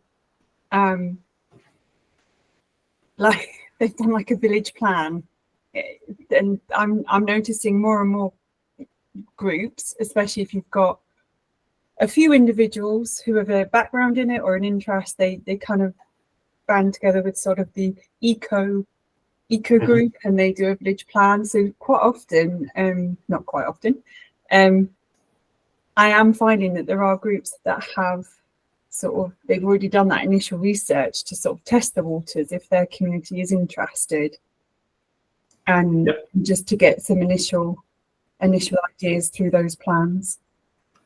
Yeah, on that point, I definitely agree. I think that we often come to projects after this idea generation phase, or kind of during it, and you might have someone who's a bit of an Excel whiz who's come up with a little model of how things might work, and that's it's really, really useful because it's jumping to that pre-feasibility stage, so that next phase. But it's also allowing you to test ideas quite quickly and to see what might happen, and does rely on that capacity in the community, I guess, that expertise. Mark. Yeah, it's just to mention, I haven't got access to the sort of messaging on this call, but people might want to just search for something called the A to Z of Participation by David Wilcox. It's a free PDF. It's online, and he has this simple definition of ownership: the stake that people have in an idea, a project, or an organisation is fundamental to their commitment. And then it goes on to say, not invented here is a powerful block to gaining people's involvement, whether they are local people, councillors, professionals, business people, or residents. But there's just like loads of really helpful information in there. So yeah, it's absolutely essential, as everybody else has said from the start, but just wanted to share that resource. Thank you. Thanks, Mark. Can you just reiterate what the resource was, and then one of the team can post that in the chat? Yeah, it's called the A to Z of Participation by a guy called David Wilcox, and it's a free PDF. It's been around for years, but in my experience and others I work with, it's quite enduring because it's based on first principles. Thanks. Cheers. Brilliant. Thank you. Yep, that's really useful. I think that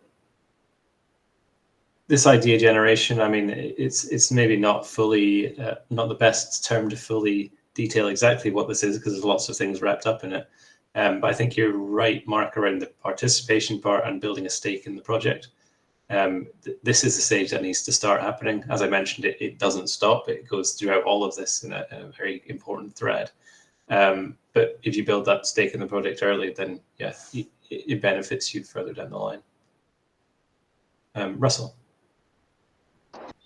Yeah, you mentioned before the break that you need to be prepared for opposition. Even the best, all singing, all dancing, benefit to all projects, someone will have a reason to object. And what I have found is the community groups are the best at identifying where that might come from. So it might be another group within the community, or it might be an individual. And it's not about identifying a potential enemy. It's about identifying someone or a group that you need to engage with, slightly differently or earlier in the process. Because if you're given the heads up that there's going to be opposition and perhaps why, you can deal with that early. You can get across it early on, and the community groups are the only ones that can really tell you where that's going to come from.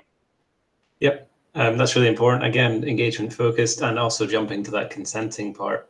But yeah, identifying stakeholders. So, for example, in any energy project we do a stakeholder engagement plan, which sets out how and when we're going to engage with people, but also a register. So a map, effectively, a stakeholder map saying who is in this local area and who is important to an energy project, and laying them all out with contact details, how we're going to engage with them, why we need to engage with them, and what we kind of require for them at different stages in the project. And that's a really important part of the engagement process, and just generally this kind of project development journey we're talking about. I think, well, to give an example of a point that Russell's just made there, we worked with a community to look at, a water source heat pump to power to heat some properties in a village in Cambridgeshire. The client, or our clients, the community group, identified that there's a kind of couple of groups who are involved in protection of the water source, the river we were looking at, who had a stake in it and could be quite difficult to engage with. We initially engaged them to say, this is the type of project we're looking at, these are the expected impacts. That was something we did very early and got quite a negative response. We had meetings, they were, not interested in the energy infrastructure and benefit aspect, because their whole role is around ecology and improvement and protection of the river. We then brought them into conversations with the Environment Agency around the impacts of our proposal on the river. And in fact, the heat pump would lead to slight reduction in the temperature of the river. They did a bit of an assessment on this, and we had ecologists consulted with, and it was seen that there'd be limited impact and potentially some benefit to the ecology through this temperature reduction, which brought this group on board through testing the idea with them and with others. I would say that's not typically how things go. You don't tend to flip people from opposition to support, but it is an example of early engagement being part of and identifying stakeholders being really, really important. So I think, Russell, go ahead. Yeah, sorry, I just wanted to share an example, because for some people that are just setting out on their projects, it might be useful to realise how small a detail can be important. But I'm working on one project where I'm working with the parish council. They're a very engaged group. They do a lot of projects for the village. However, there is a separate village hall council who manage the bookings for the village hall. And for whatever reason, over various years, it's basically, it's now the done thing that whatever the parish council suggests, the village hall council objects to. Doesn't matter what it is. It's just that's just the way it is. But I was alerted to that very early on, and so the first thing I did was, the first meeting we had, we booked the village hall. So therefore, the village hall council is basically benefiting from it. And now they give me the hall for free. I have to pay for teas and coffees. It costs £10, but they're all fully engaged. The parish council are happy to have their tea and coffee at village hall and the village hall committee are engaged. But it's tiny things like that. And if I hadn't been alerted to it early on, it definitely would have caused problems down the line, because actually the further I would have gone with the parish council and not involved the other group, the harder it would have been to bring them across. So the earlier you can get across that, the better. Yeah, that's a really good example. And yeah, like you say, it's that kind of missed opportunity. You can't, if you do it too late, you've already lost that support. Yeah, interesting. So I get the sense that we all feel that the community entity, community group, the community as a whole plays a critical role in the idea generation, that it's largely where things stem from. I would concur. I'd like to kind of wrap up pre-feasibility and full feasibility as the next stages, and just talk about what role we think community groups can play here. So you're allowed to use your own group as an example, or even just kind of think theoretically about this. Does anyone have any view on where the community should play a role, and where they can't, who maybe needs to fill that role?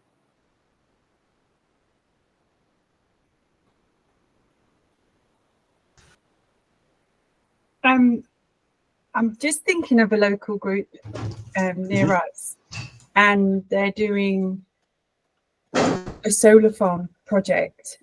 It's just where they can and where they can't. So the person driving the project is an ex-engineer with a wealth of experience in it, and he has the passion, but also the technical ability to drive that. But then some of the other community buildings that we're involved with don't have somebody like that. They don't have that volunteer in there living in their village, so they then need to employ or become part of another project. So we do a solar, I don't know if you know of Cannes Solar Project, with community buildings. So Andy Dean's running that, and so that allows a community group that don't have that volunteer with all the knowledge to access it. So although you have to become part of the cooperative and it's a bit different, and you're not necessarily keeping all the profit yourself, you are benefiting from the access to somebody else project managing it for you. So I think it so depends in the community group whether you've got that wealth of knowledge from a couple of people, or you have to go external. So again, it depends. Yeah, I mean, I agree. It's really hard to define this bit because it depends who you've got. We do the full feasibility process at Scene. So we have people in-house who are engineers, people in-house who are engagement specialists, electrical need specialists, financial specialists, a bit of everything, and that's required. Oftentimes we'll work with communities who say, we've got planning covered, we know what we're doing there, we want a technical assessment. Or we've got, certain parts of the process, covered in-house, or even by another consultant who, they might choose to go with different consultants for different reasons. What I would say about the feasibility process is that, well, for us, every group we work with has something different. I'll sit in a meeting with someone who's got 40 years experience designing heating systems, who knows far more than I do about a lot of what we're doing, but we have to lean into that. And it's really hard actually to resource or to set out a bid for a project. For example, Hilary, you're talking about putting a bid into the CEF. If you want to cover some of it, you need to say, all right, this part of the technical we can cover, but we need a consultant to do the financial. There's quite a difficult integration there, because you need to make sure that the processes that your team are undertaking work with the consultants, that they can work with the information you're providing them. It adds another level of complexity. So, if I was to look at this from a consultant's perspective, it's easiest for us to do everything because we're fully in control. That gives us, we use our process. But community energy is never that simple. And oftentimes, particularly on the engagement front, not to preempt too many of these answers, but that's where we would defer to the community within the feasibility process, because they are more trusted. They're more capable in that aspect to some extent. Any other thoughts on feasibility, or even kind of separating the two if they want to, pre-feasibility, feasibility?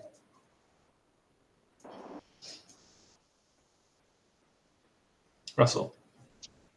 Yeah, I think there is a risk in projects where you involve the community group at the pre-feasibility stage, because that's where you're trying to plot the path ahead and put in a grant application, and then you win the grant award, and then you basically head off. You employ consultants, you get technical work done, and the plan is to then come back to the community group once that's done. And I think there is a risk there, because without realizing it, you might be going off in directions and ignoring other directions that actually the community group would say to you, well, actually, no, we don't think that is the right way. And of course, if you've gone through, you've spent the grant money, you've come back with the full feasibility report, and they say, well, actually, that won't work because, I think it's important to involve them all the way along.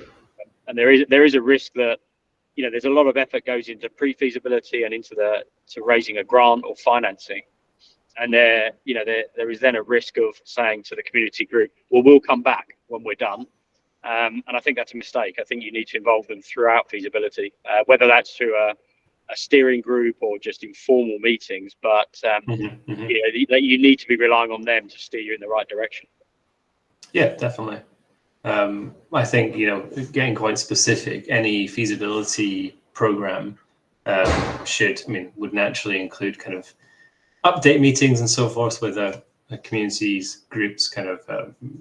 Or the management or the steering group or whatever, as well as kind of wider engagement activities, specifying that out quite clearly, and actually having more engagement than a typical feasibility study is really important. As Russell says, it's about kind of making sure at every decision gate there's input.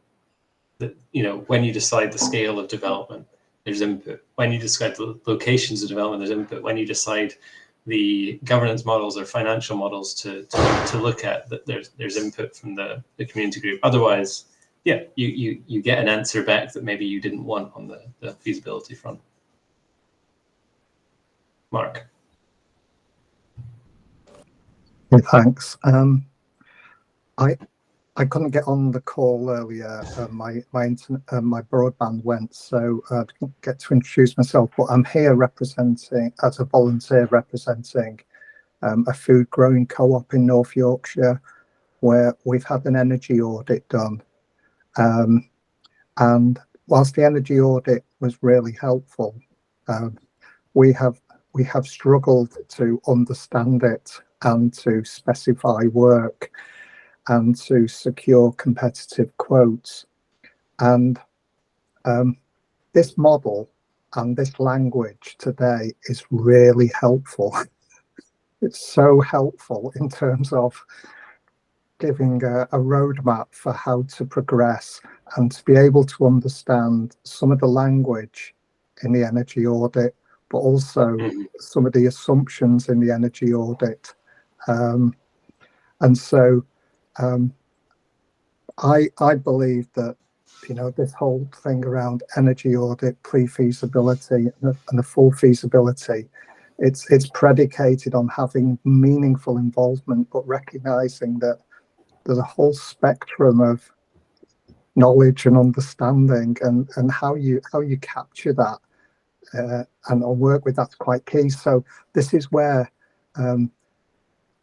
local CVS type organisations, rural community councils, and anybody from the voluntary sector or from the independent sector that can provide really good technical aid where they're working alongside communities can be really good.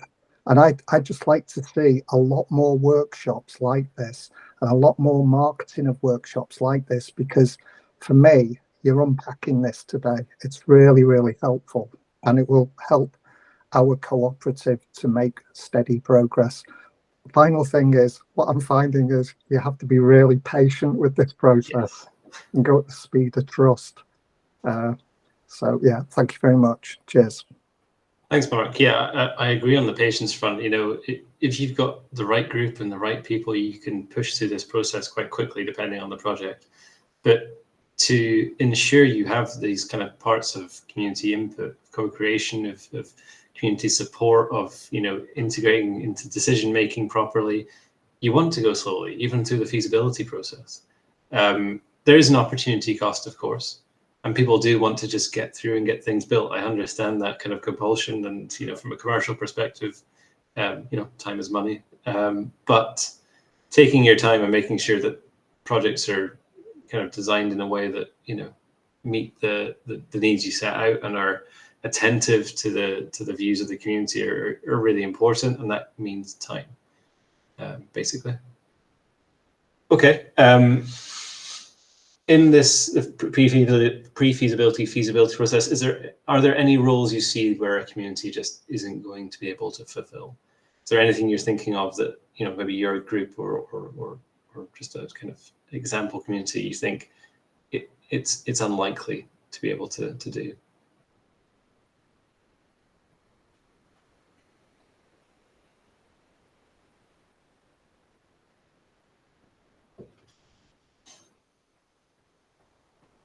I can give one example that I think is not critical for every project, but often legal advice and work is required in the feasibility process. That might be securing and analysing title deeds and so forth to understand land ownership fully. It might be things like drafting contracts to prepare you for the next stage. That requires legal. If you have a lawyer on your team, potentially that's possible. But often that's one of the higher cost and more difficult things to procure for at this stage. Mark?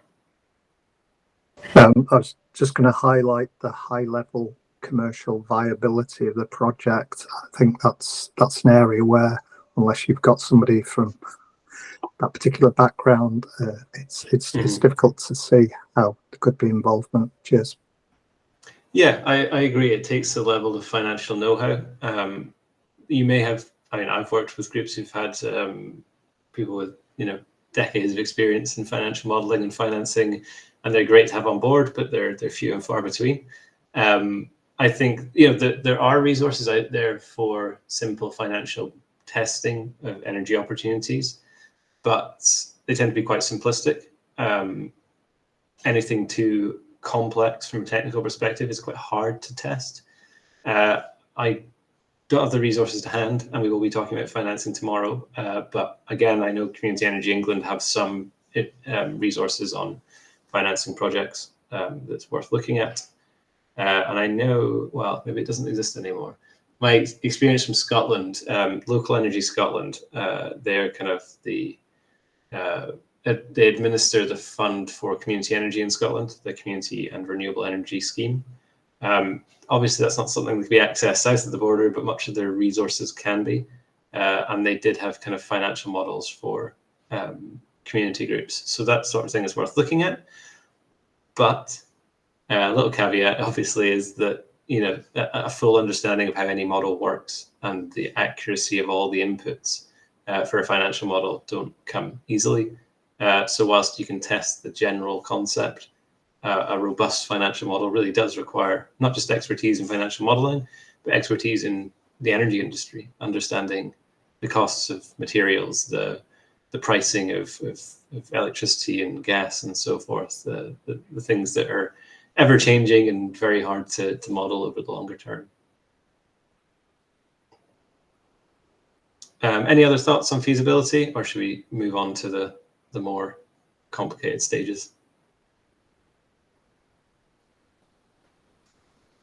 Okay, I think we move on. So business case development is kind of a stage after feasibility. As I said, not always critical, but it's often part of the process. Just to highlight a couple of elements of business case development. So there's a standardized format the UK government uses. Essentially, the Treasury use a 5-case business model. I should probably know the 5 cases off the top of my head, but it's a kind of standard process of setting out what your strategy is, what the financial argument is, what the economic impact argument is, what the commercial argument is. So, how are you going to set up and run your organization and project? It's quite a useful thing to look at. It's a little dense, a little hard to work through if you've not done any kind of business modeling before, but as a structure, it's good. And also it's consistent, and investors, particularly if you're looking at grant funds or public sector investment, like it. There's also, alongside that, a set of principles, the Green Book principles for business case development. Green Book is looking at kind of environmental business cases, and is a really useful resource in telling you what's in a business case and what you need to be attentive to in the development of a business case. So that's business case. I would like to wrap this up a bit with financing, because the business case is used to identify and secure funding, financing, so grants, community shares, loans, public sector loans, direct investment, lots of different ways of looking at this. But what role do you see the community playing in this part? So developing the business case and securing finance, and what's where is the community not suited, basically?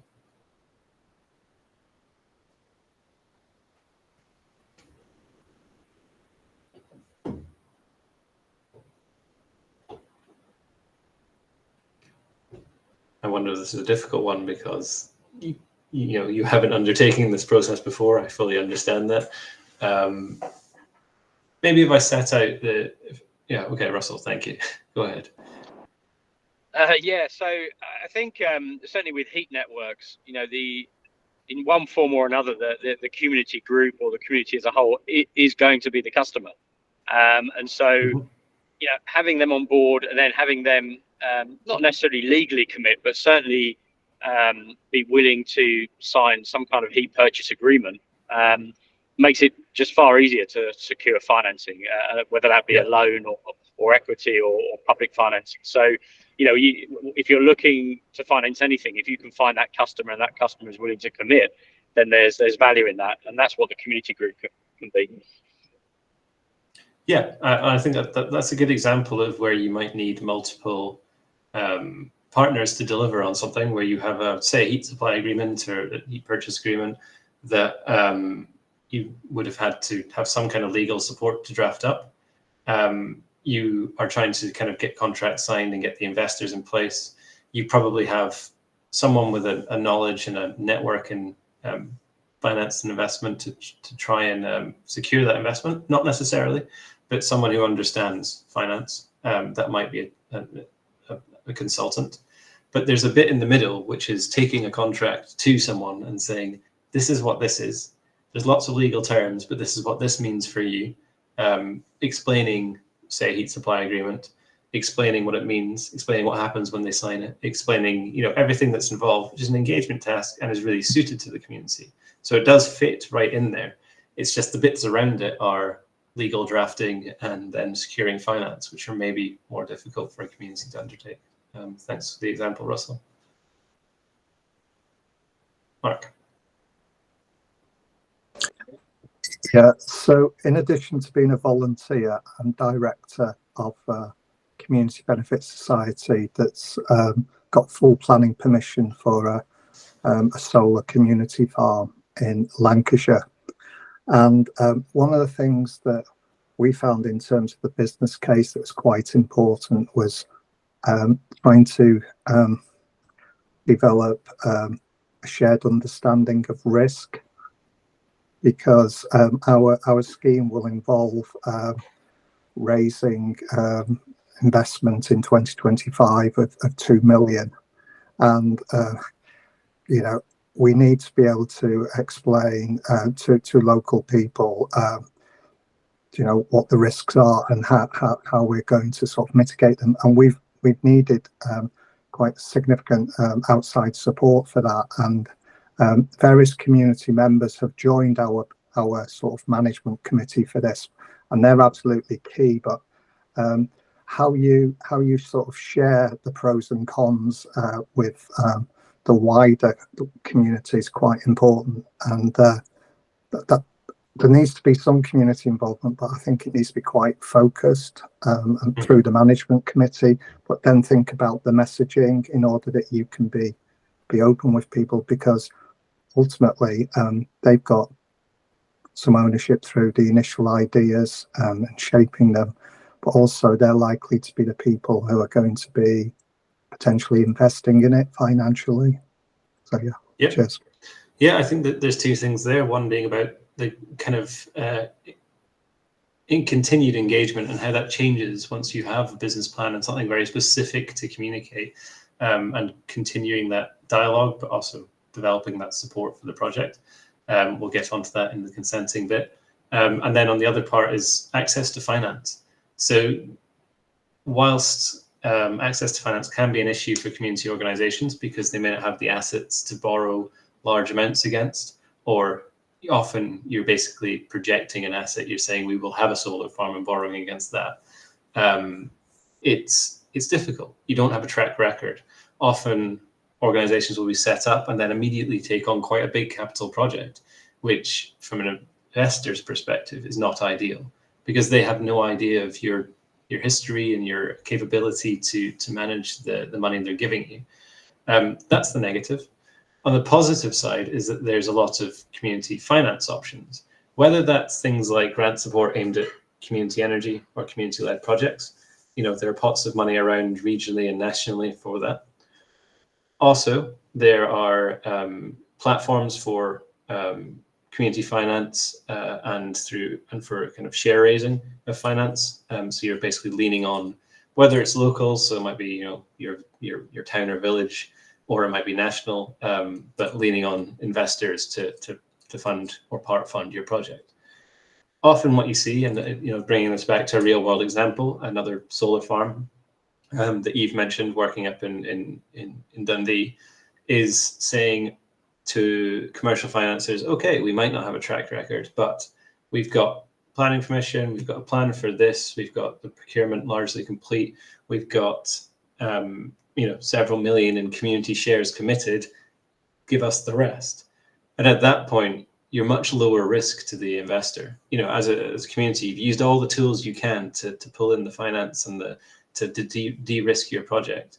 And therefore you can start securing better terms, more money from commercial lenders, that kind of thing. So there is a benefit to being a community-led organization in that space. But often the negotiations need to happen with expert support. So, for example, undertaking a share raise on your own is difficult. It's a big marketing task and an administrative task. So organizations such as Energy for All, who are a cooperative of energy cooperatives, they run share offers for organizations. So that's what we've been doing up in Dundee, is working with them to kind of manage that process.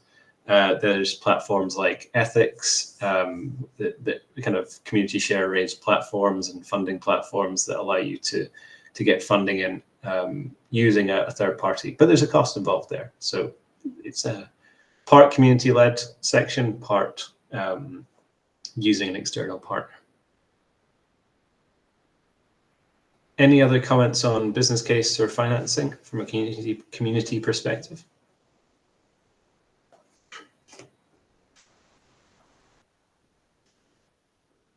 Okay. So just the one in the middle there, talking about consenting. Is there anything, so this is talking about, say, a planning consent, planning permission, or so forth. Anything in there that you think the community is particularly suited to doing, or can provide a particular benefit within the consenting process?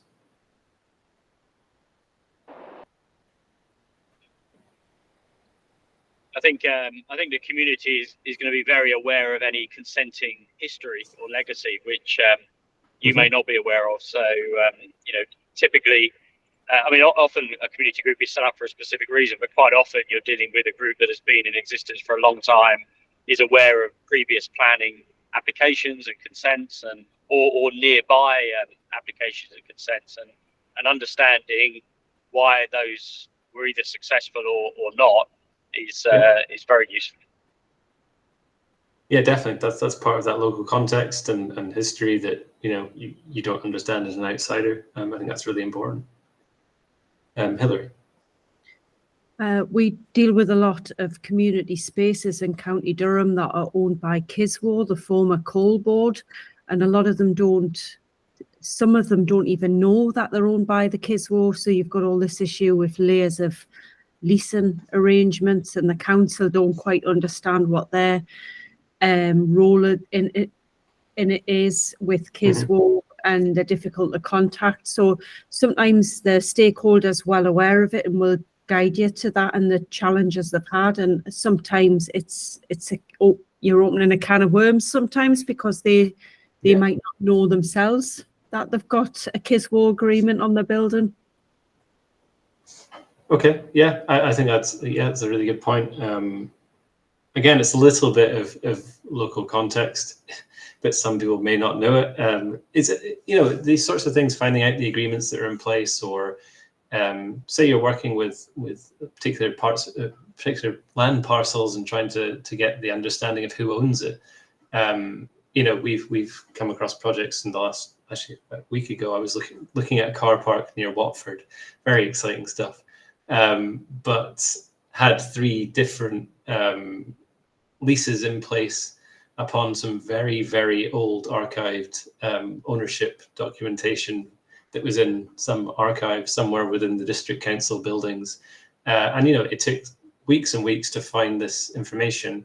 And then there's 3 leases to deal with on top of that.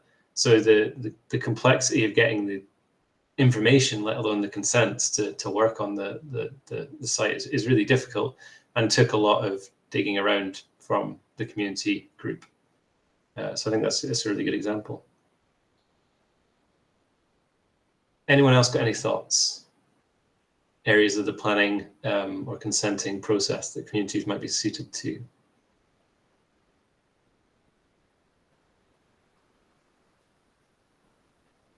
Okay, I'll give you my one, which is, this is one of the areas where community energy can have the biggest impact. I think, at least, in that you're spending all this time early in the project generating support, trust, and buy-in to the project. When you get to planning consents, particularly, you submit a planning application that appears online. Everyone in the area will be able to see it. Immediately, people will start asking questions and commenting on it. Sometimes it's for commercial projects, the first time anyone hears of something happening in their area. They go, hang on, there's a planning application for a new apartment block near my house, or solar panels, just outside the village, that sort of thing. That leads to objections, that leads to problems with the consenting process because of the number of objections. Community energy, in theory, if done well, should not have as many objections. I'm not saying everyone will be supportive. That's rarely ever the case. But you will get letters of support from those who understand what the point of the project is, which is not to develop infrastructure for personal or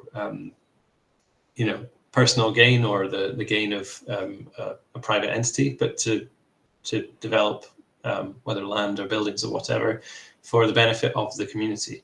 So in that stage, being a community organization and communicating clearly around the consenting process means you are more likely to progress successfully through the planning process. Progressing successfully is great because it's a long process. If you get a rejection, you have to go through appeals, you have to spend more money, you need more time from consultants to work up various things around your planning application, to change how it's designed to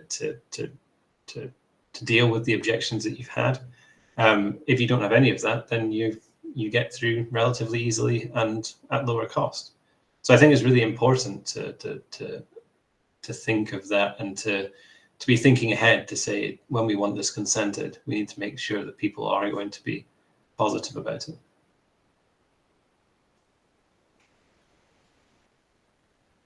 Okay, we're moving on to the last 3 options here down at the bottom. I'm going to lump procurement and construction together. That's the process of sending out specification, reviewing incoming tenders and quotes, agreeing and contracting someone to do the work, and then undertaking the work. It's typically quite external provider heavy. It's the nature of procurement that you are procuring external services, and construction is rarely within the ability and remit of a community energy group. But are there roles in here that you see the community could play?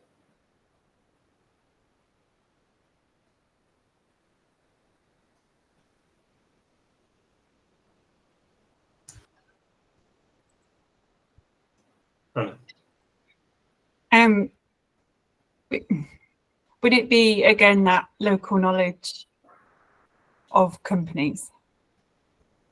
Yeah, that of definitely who works. to approach, or even like who not to approach. Yes, very much so.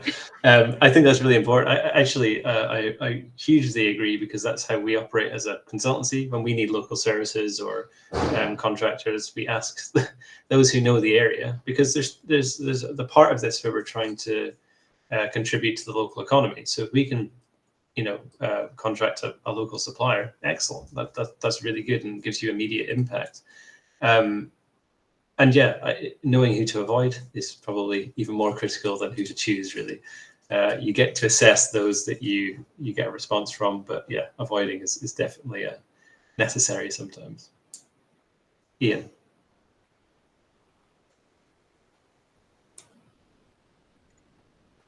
Thank you. At this point, if you don't have the expertise within your own group, would you have to bring in some sort of consultation at this point? And if you do, would you have to be aware of that when you're putting in bids for grants or funding earlier down the line? So this would be at least procurement would fit in with stage 2. So there's I say stage 2 from the CEF. So it's part of the kind of detailed project development. One way to look at this is you might just have a project manager, whether that's a single consultancy employed to kind of oversee things. It may be someone within the group, or maybe a consultancy like SEEN. It's something that we do. We might do the feasibility study and then be retained across the course of this to provide advice or services, manage different contractors, manage the procurement process, that sort of thing. So yeah, it's often where you'd have a consultant. That project management role requires certain capabilities around the ability to obviously manage projects. You don't want your purely technical or financial experts there. You want someone who's got experience in delivering projects, because there's a lot of moving parts and a lot of bringing people together to deliver things to timescale. What else was I going to say? No, sorry, I've lost it. It's just I'm thinking at this point, it may be difficult for a group that's not been through the process before to know who to go to for procurement. Yeah, sure. I think a project manager would be able to advise on that. It depends on the nature of the project, but if we had someone come forward and say, we're doing a heat project, we need to procure certain services, we already, we have a list of people that we have worked with before that we trust, but also, a larger network of organizations who work in low carbon heat, who work in certain technologies that would allow us to go forward with the project. So that's, you probably lean on someone with quite a lot of industry experience to identify. You can go straight to people and say, we've seen your website and we like the idea of you, but that's a higher risk strategy, because you don't have the knowledge of how they operate and whether they're the right person to choose, as Anna said, their reputation and so forth. One thing worth noting here is that these costs can be wrapped up in the capital costs of a project. So you might get to the point of financing and you've reached financial close effectively. You've got the money ready to go, and you cost up within your capital work. So you might have the cost for your solar panels, the mounting kits, the grid connection, the access track into your field, that kind of thing, as well as the cost for a project manager to oversee procurement, the costs for a project manager to be on site and oversee construction. All the things you might need within that. So you'd get the money to build, but you'd also have the money to manage that process. Okay, thanks, Andy. Mark. Yeah, I just want to support this idea around the importance of community in terms of local insight and intel. I visited a number of community energy projects that mainly related to community buildings, and one of the key messages I got from the community organizer in each case was this whole thing around due diligence in terms of the people who implement the projects, because in a number of cases those businesses have gone out of business, and you know, you've got community buildings that are then left with kit and no maintenance agreement. So yeah, that was just one of my key learning. But again, that I guess could be informed by local intel about who's delivered successfully and looks to be strong locally. It's soft intelligence, but if you blend it with everything else, you know, it can help to just manage any risk with the project. Yeah, that's really important. And I've seen, you know, example after example of EV chargers that are no longer viable because the company's gone bust. There's, you know, contracts with panel providers who said they'd look after them for 5 years and went bust immediately. You know, it's a common story. I would say in that procurement process, the project manager may be someone who's able to undertake or should be able to undertake due diligence. The level of due diligence is kind of scales with the size of the project. So you might have, you know, for a small solar array on a community center, just a bit of backgrounding on a company, looking at their accounts, how long they've existed, what their turnover is, you know, how sustainable they are. On a bigger project, you might have multiple rounds of due diligence, which often your funder will require. So funding and financing, they might say, we need you to do due diligence on your chosen suppliers. In fact, we'll do due diligence on your chosen suppliers and we'll tell you if we like them or not, because they're fronting the money. They need to do that due diligence themselves.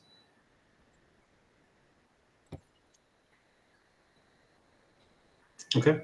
I have a short point, just aware of time. So a short point on construction. It may seem like that's something where people roll in with, you know, large equipment and start digging things up and installing things.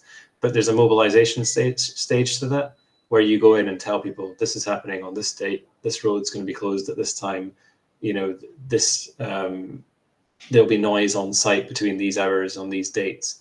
And that's a kind of engagement task that, whilst the construction company will typically do that, post some information sheets up, that kind of thing. If you want to fully prepare your community and make sure that you're being as transparent as possible, that's an engagement task where the community entity might be suited to helping people understand what's happening, how they'll be impacted, and how they can maybe adapt to deal with the changes, at least in the short term.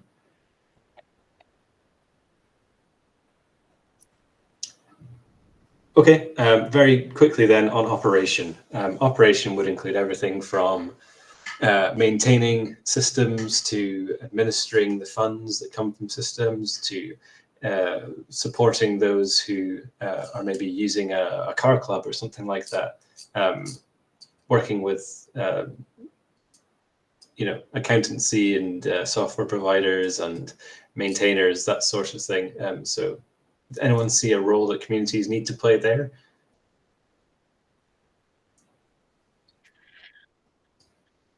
I think if you've got the community, you've engaged with them, this part, the operation stage, communicating the success of that and any potential problems, but being positive about it as well. Hopefully you won't have problems, but there may be sort of glitches in the system. But I think the actual operating side, reassuring as well and building on that for your next project, again, that engagement and getting people on board for your next project. So the operation being a successful operation and running well is incredibly important, isn't it? Yeah, definitely. And there could be a considerable task here for a community organization. If you were to take on everything from accountancy to contracting, your maintenance and so forth. But often there's ability to contract out to a third party to manage that. It's more expensive because you have to pay for an extra service, but it does take it all off your hands and give someone else the task of dealing with everything whilst retaining the kind of decision making in your organization. I think that the communicating impact part of it and telling people your success and what's happening next is really, really good. I think that's something that's often missed in the first few years of these sorts of projects.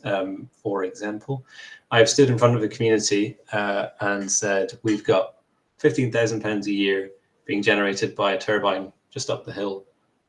It's going to be available next year, to which we were given an extremely hard time about why we hadn't told people about this before, because the project had been there for 6 years. And what had happened was the project had been generating revenue since year zero, since when it started operating.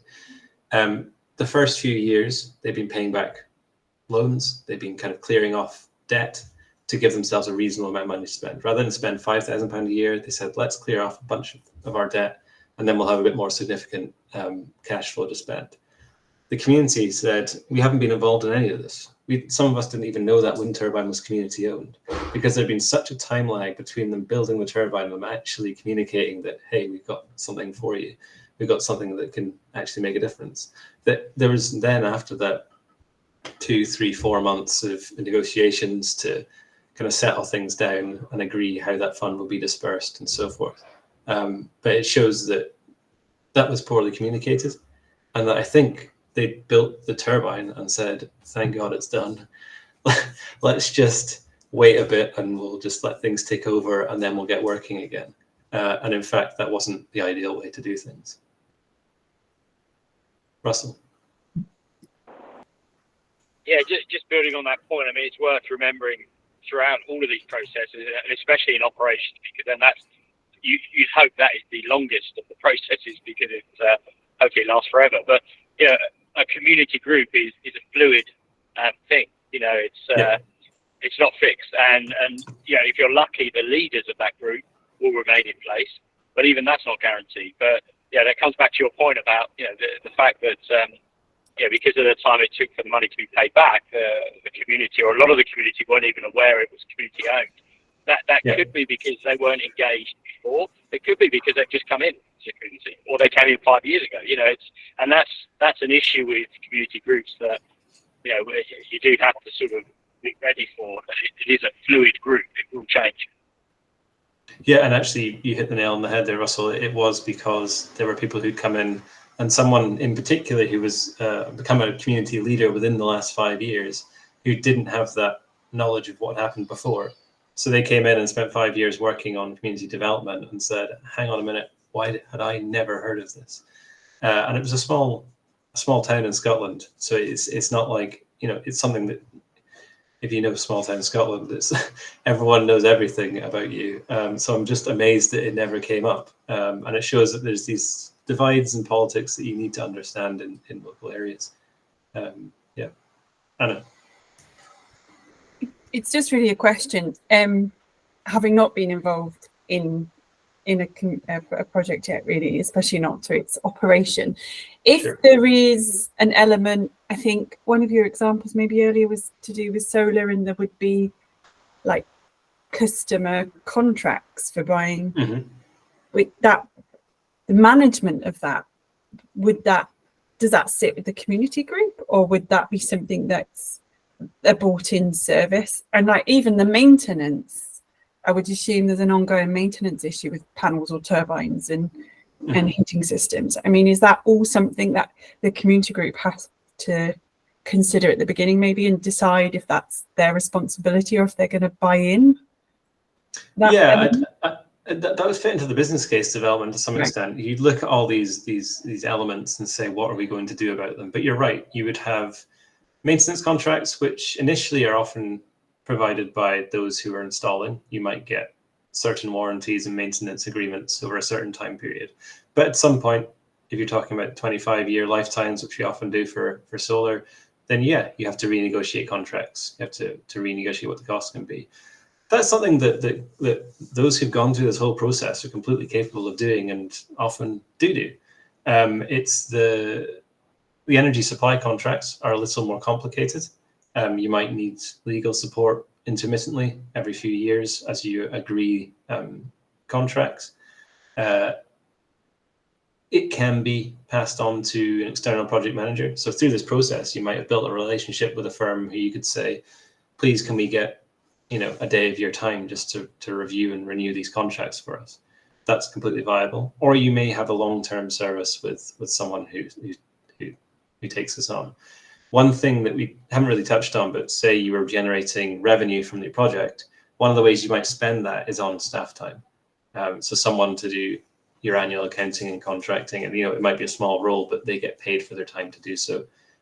Alternately, it could be a part-time, full-time role for a community development officer, and part of their brief is around that sort of contracting if you can find the right person. So there's lots of options, but you're right, they're all you have to pay attention to those sorts of things and how you're going to manage them. Russell. Yeah, just again, following on from that point, I found that in a lot of projects, when you discuss with the community their involvement and how they want things structured, when you get to the operating stage, quite often the reaction is, well, we don't want anything to do with that. That's not what we do. They want to be involved on feasibility, and they want to be involved on idea generation and etc. But I think the knee-jerk reaction is, well, we're just a community, so we'll outsource all of that. And I actually think that's worth challenging in every instance, because, and like you just said, if the project is then generating income, there's an opportunity there to employ people within the community to do it. And in some ways, the operating stage is the easiest stage. The difficult bit was designing it. The difficult bit was getting financing. Quite often, these schemes are actually quite simple once they're installed. It's a case of solar panels generating electricity and being sold, and so sometimes really the management side of the operations is simply just making sure the subcontractor for maintenance comes in once a year and is paid, or that the people are paying electricity bills, for instance. And generally there are people in the community that can do that on a part-time basis or whatever. And if there is money coming in, they can get paid. So I find that quite often the knee-jerk reaction when you're planning it and you're at the business development stage is the community will say, well, no, we don't want anything to do with that. But I think it is worth challenging, because I think they can retain more value by actually trying to do some of it themselves than just outsourcing the whole thing. Yeah, agreed. I think that it's a job creation opportunity. It's an upskilling opportunity. It should definitely be looked at as an opportunity. And I think, as you say, at the start of this process, a lot of this language we're using, a lot of these tests seem very overwhelming. And as Mark's referred to, you have to be patient, and this takes time. Over that time, you and those involved in these projects develop an immense amount of understanding and experience in the process. It gets called hand-holding, and it's a term I really don't like, but it's something that we do with all our clients, which is work with them to transfer knowledge. So we're not here to just go away and give you an answer. We're there to sit and be in meetings, to be quizzed and questioned, and to tell community organizations and representatives what this term means, what they need to think about in the next stage, all these different kind of elements that by the end of the process, when we get to operation, they're very comfortable with the technical, the financial, the contractual elements of the project, and that they can get there and say, okay, we can handle this. We can run the operation quite comfortably. It's not always that easy, but it takes a bit of looking forward to how you might operate as an organization in a few years' time after going through this process. Sorry, so you kind of say that that's part of your role to help with the sustainability of the project, just to carry it through. Yeah, I think so, but also to make sure that when there's handoffs oftentimes between a consultant and a client, there's not really a handoff. There's we do the task for you. I'm selling our company right now, but there are others who do this just like we do, in that we're working to make sure that when we do hand things off, that the understanding is there within the organizations we're working with, and that they feel comfortable and capable taking that forward. It's not just an answer that says this is financially viable and here's some metrics. It's here's the full context of your project, and we've spent 3, 4, 5, 6 months discussing it, and you understand how you're going to take this forward. Yeah. I think that's otherwise it just doesn't work, basically, in our experience. Thanks. Okay. I think we've gone through most of this. Ian, go ahead. Sorry about that. No. This has been absolutely fantastic today. Lots of really useful information and experiences from others. I do get the impression for us as a startup, we have to go for this, learn by our mistakes, build on the successes, and not be too worried, but minimize the risks, obviously, as much as we can, but bringing in expertise wherever we can. But as a first project, and we've got one in mind, we've just got to go. I mean, there's so many questions, and you're thinking, what about this? What about this? What happens if this is here? And there'll always be those questions, I think, for myself and our group. But I think we're at the stage where there's lots to think about what you brought in today, lots of really useful information that we've got to be aware of. But I think the bottom line is we've just got to go for this on our first project and do the best we can to the best of our ability. We're bringing in people wherever we can and we need. Yeah, I think don't get overwhelmed by the process we're putting out and the amount of information we're checking at you. It's a step by step. And, if you can get the funding and the people in place to do the first parts of the process, then it naturally progresses, as long as you can find something that works. Yeah, thank you. Okay, well, firstly, thank you very much for all your input. I think it's really useful. I hope that it wasn't too basic a workshop and that we've been staring at the same screen for about an hour. But I think it's really important to have that thought of what can we do now, what do we need to do next, and not get bogged down in this is an enormous undertaking that we have to do on our own, because you don't. There's lots of external support out there. It's just you need to understand how to access it, I think. If we just jump to the next slide, Reese. So we've just gone through the workshop. This is an optional part. So there's a break now. I suggest a 10-minute break. I know a couple of you here were yesterday. You may have already asked your questions, but what we want to do is just stay online. So Eve, Reese, and I will stay online. If you have other things to do and no questions to ask, then thank you for coming along. We really appreciate your time, and I hope this was useful. If you have questions to ask and things you want to talk about, anything specific about your projects, your ideas, that kind of thing, then please hang on, and we'll see you in 10 minutes.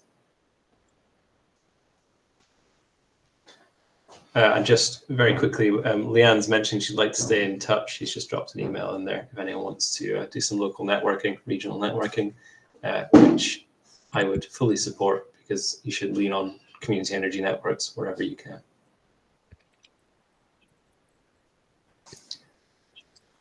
Thanks very much. See you in 10 minutes for those staying around.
Hello again, those who are still here. I think that's been about 10 minutes. I see a few have dropped off the call, but Hilary, Ian, Leanne, I see you're still in the room. So basically, the floor is yours. Any questions you have, please just ask them, whether it's about the project development process or just in general, just go for it.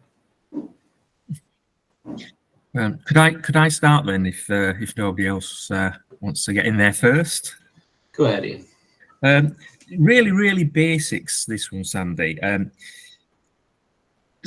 If you want to put a solar panel or group of solar panels on a building, those solar panels, they collect the energy from the sun, they generate electricity.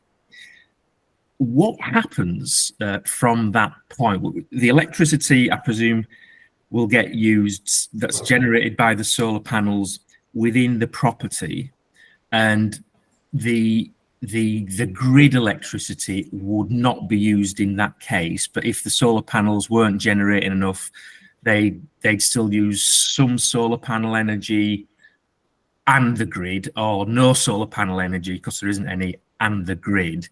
How does the community energy group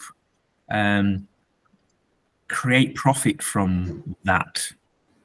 What's the process? Right back down to basics. How does the household and the community, or the building and the community, both profit from that? Sure. Okay. So there's lots of commercial models we could talk through, but let's just talk about the technical first, which is we put a panel on the roof. It generates electricity when the sun is shining. That is wired down through an inverter, which switches us from DC to AC. It also allows us to monitor what's going on with our power. And then we'll go to the meter of the house. Effectively, you'll have the ability to switch between grid and solar panel. Solar panel will be providing as much electricity as it can to the house. And then the house will be using grid imports where it requires further power. You will also likely have an export from the house to the grid. So you sell your power to the grid. That relies on you having some kind of agreement with the network operator.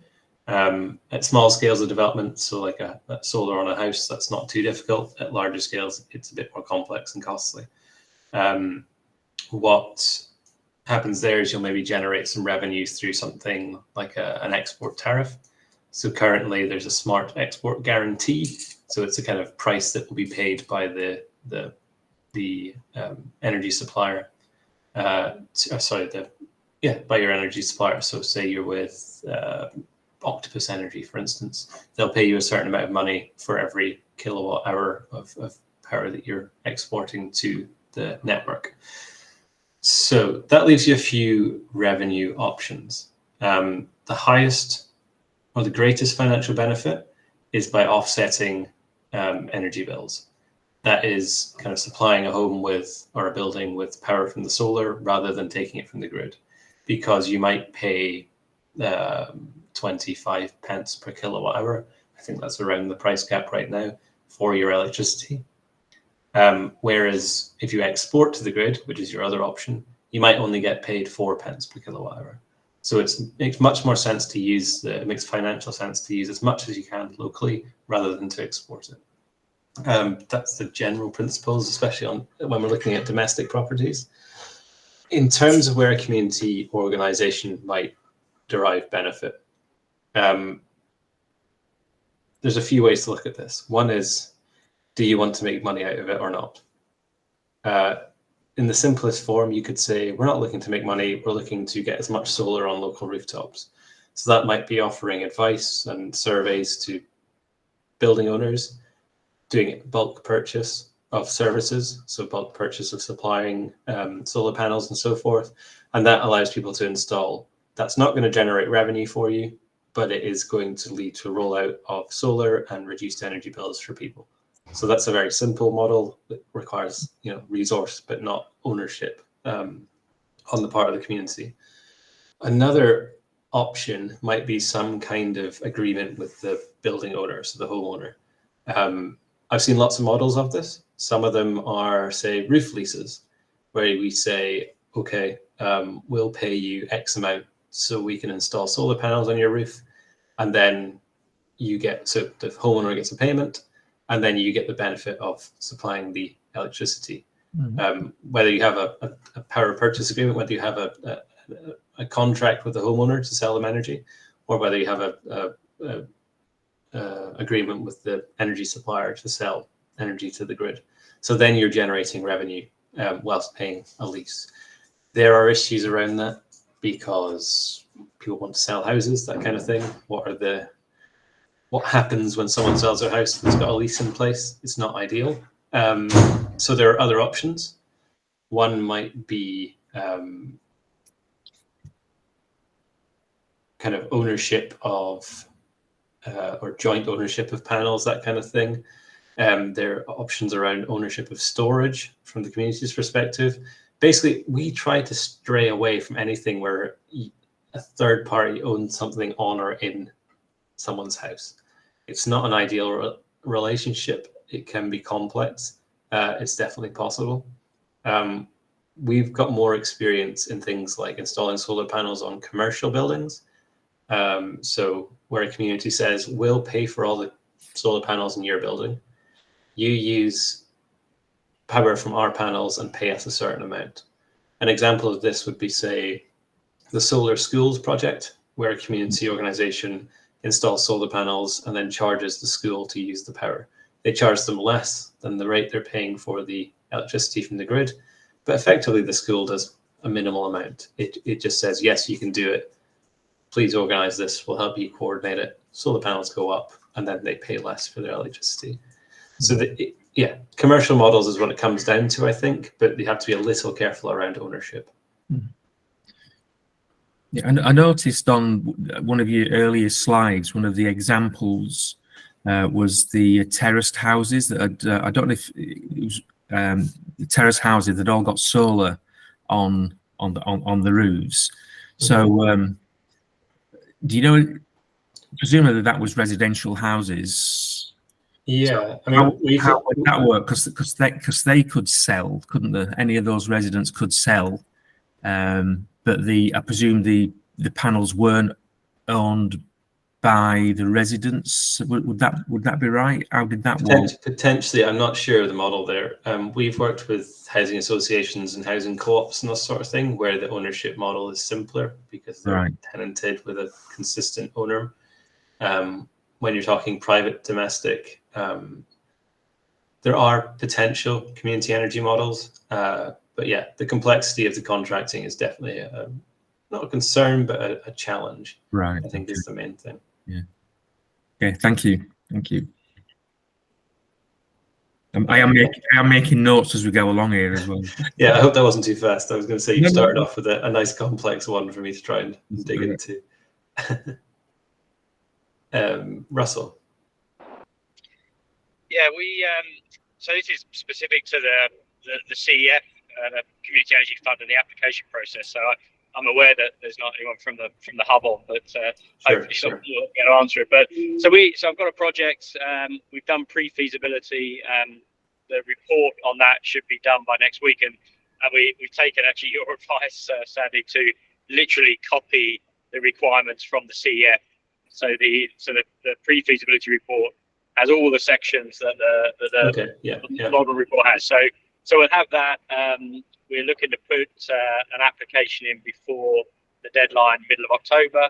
But am I right that we are, even though we've done pre-feasibility and we're now looking for funding to do sort of full feasibility, are we still going into POP 1 or whatever it's called? It's stage one, or does that?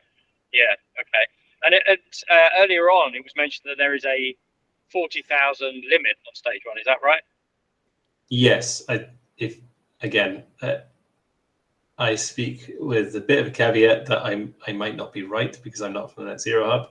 From my experience, it's 40,000 including VAT, unless you're VAT registered. So just to bear that in mind. 40,000 is the max, but obviously it needs to be justified. I have seen £40,000 being spent on district heat, community heat style projects. So depending on the nature and scale of your project, then I don't think that's unreasonable. And that's the 40,000 is the grant size rather than project size, right? So if you've got match funding, yes. Yeah, and on the match funding front, we have had match funding on our projects where the Net Zero Hub is very happy for that approach to be taken, and they're not going to say, "Hang on, you've got funding for this. We're not going to, pay out the full amount." I think it's just worth keeping a dialogue with them and just making sure that everything you're doing they're happy with, rather than have any unexpected issues further down the line. Right. Thanks. Hi, Sandy. Hillary, I'd quite like to ask you, I've got a model that I've drawn out that I don't know if I'd be allowed to share with you on the screen. We're busy, as I say, applying for the CEF fund, and we've done pre-feasibility, but we're struggling to frame the project, and I've mapped it out tomorrow to speak to North Yorkshire, the Net Zero Hub tomorrow about it. But it was really just to pick your brains on your expertise on what you felt the best way forward is. Sure. I don't know if you can have the capability to share screen. If you can see it at the bottom. I'll stop sharing the screen. You can have a go. Right. Yeah, if you can see a little kind of box with an arrow pointing up at the bottom of your screen. No, it won't let me. Okay. That's apologies. We may have disabled that to stop anyone doing anything unusual during the presentations. That's all right. Maybe what I'll do, I'll just best describe very briefly. Yeah, if you describe it, I'm also happy to, let's do that. But also if you want to ping it over to me by email, and I'm happy to feedback just a quick what I think from that. Yeah. Appreciate it. So as I mentioned, I'm working with Durham Community Action, which is a VCSO organisation very closely connected to community spaces across Durham. And we had a request from a AAP coordinator that they wanted more EV charging points in Teesdale, that they're struggling to get them in. So we've been working with the council and also looking at various ways of how, and the feasibility is about how we can get more EV chargers into rural Teesdale. The council are trying to help us, and by putting them in car parks and community centre land. So my question is the model about working, I've got two trains of thought, is the model about working with the council and doing I don't know if you know the plug-in Suffolk model, where the council supply the hardware and they use the community centres as a bit of a test pilot-y centre, excellence kind of test pilots, which I believe, and how I understand the plug-in Suffolk thing works, where the council's directly supported certain areas. And just a slight caveat there, we've picked certain community centres because of the connection to the grid, so we had to look at the action areas. So that's one train of thought. Or is the train of thought in the model to do a a charge my street type of model, where we're working with the community to raise their own shares, a bit like the community energy we're working on, but it's with chargers.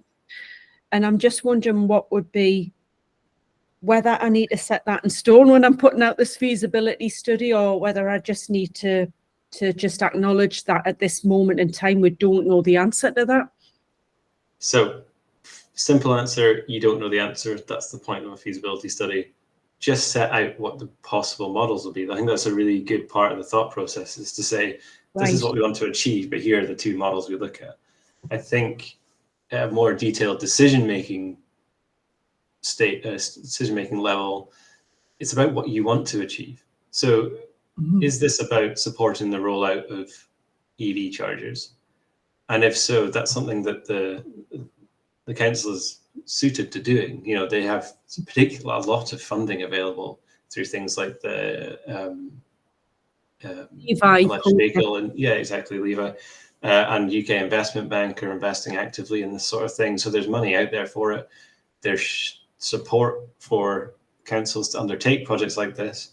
So the question is, what do they need from yourselves? You know, how much resource can you spend just helping the council, which should, in theory, be able to do this themselves? And I'm not saying you shouldn't support them. I'm saying that if that's the model, then okay, look at a couple of community centres, and maybe the benefit is that you get some infrastructure at community centres. That's a positive outcome. It's not going to change things dramatically nor make much money, but it does at least provide some infrastructure that's community focused. It's also potentially the simplest solution because it's, you know, you don't need a huge amount of resource in your time to take that forward. If the alternative is you want to provide something more significant to the community, not just in terms of EV infrastructure, but also income, then looking at the charge by street style model makes sense. Obviously, it's about providing, well, it's about providing a couple of things potentially. One is EV chargers in locations where the community want them. That's something that community organizations are suited to doing, kind of consulting on it. Two is providing cost competitive charging, so lower cost charging to make it more affordable.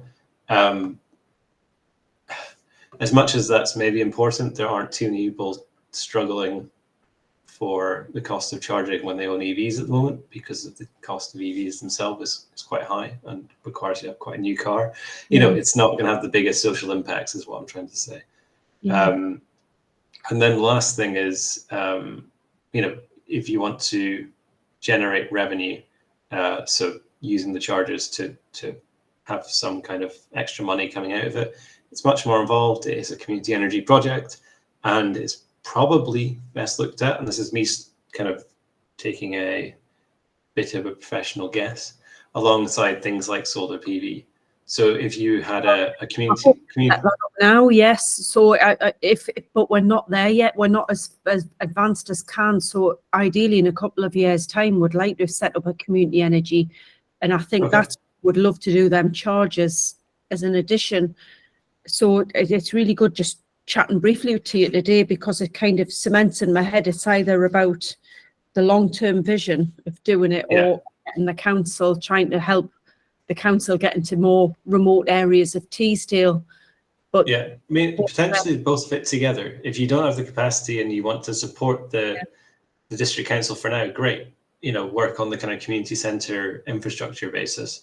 And if you then say, I mean, this is me guessing, I don't know what the community centres are like, but if we could put solar on the rooftops, then saying we've increased the local demand, we could sell our energy to the district council effectively to charge the vehicles. It's you know, it's another revenue stream for the solar, and also decreases the carbon intensity of vehicle charging at the site, as well as increasing the use of solar. So, you know, there's a double win there. Great. Thanks for that. That's really helpful. I'm probably tomorrow.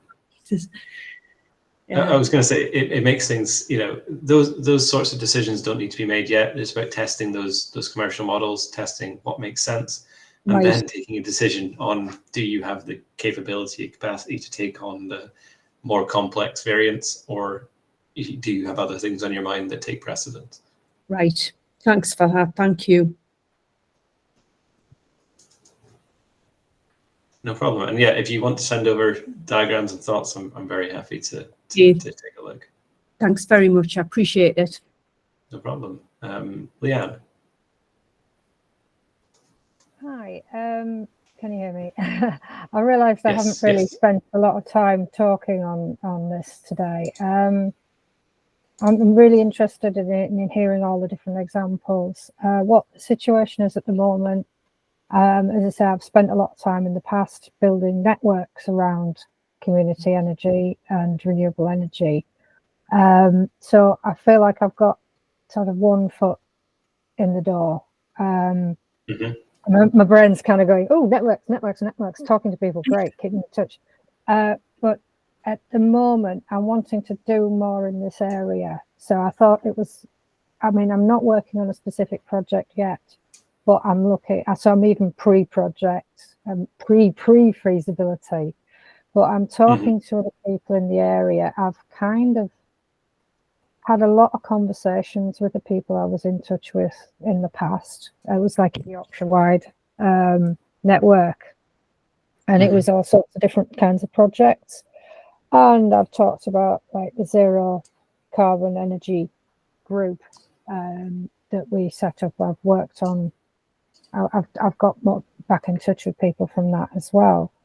But I'm now wanting to really get involved, get my teeth into a local project, and hopefully be the kind of link between a community who's going, well, I've got an idea, and actually then getting them onto this process, this kind of like development process. So this has really been extremely useful because it's kind of filled in a lot of gaps. I mean, I think I felt like I didn't have anything to say before because there's a lot of people with really interesting projects that are already on lots of different levels and lots of different stages of what they're doing, but their knowledge is so valuable and your experience as well. So I'm finding this all really interesting. I'm kind of looking for sort of support just to get going on trying to do something, anything. This area has a very small amount of projects. I mean, if you look on the Community Energy England map, there's just not a lot around here at all. So I feel really like I need to do something to bring people together around here. But as I say, I'm really wanting to sort of cut my teeth on getting into a local project and helping them get started on this kind of process. So just wanted to sort of like engage more and explain more about where I'm at and what I'm wanting to do, so that you know, I'm not just sitting on listening to all of this and not actually kind of benefiting from it. No, not at all. Picking up lots from this, and as I said, there's a couple of people, Hilary and Ian, have put their email addresses in the messages, and I will be sending emails. I'm actually, I'll mention it. I'm actually thinking about setting up a Facebook group, a private Facebook group, to bring people together to just be able to share ideas. If you think that's a good idea, if you kind of support, I hate Facebook, but it's really good for pulling people together on these things. I've been meaning to do it for years. So I don't know if that's something that you would go, yeah, okay, that sounds good. Just any feedback on that sort of thing? I mean, maybe one for the participants rather than us, but yeah, I think that anything that, as I said, leans on these networks of people who want to do something similar, have different levels of experience, is really, really worthwhile. I can't understate how important it is that community energy relies on networks of people, relies on the inspiration that comes from different areas being shared.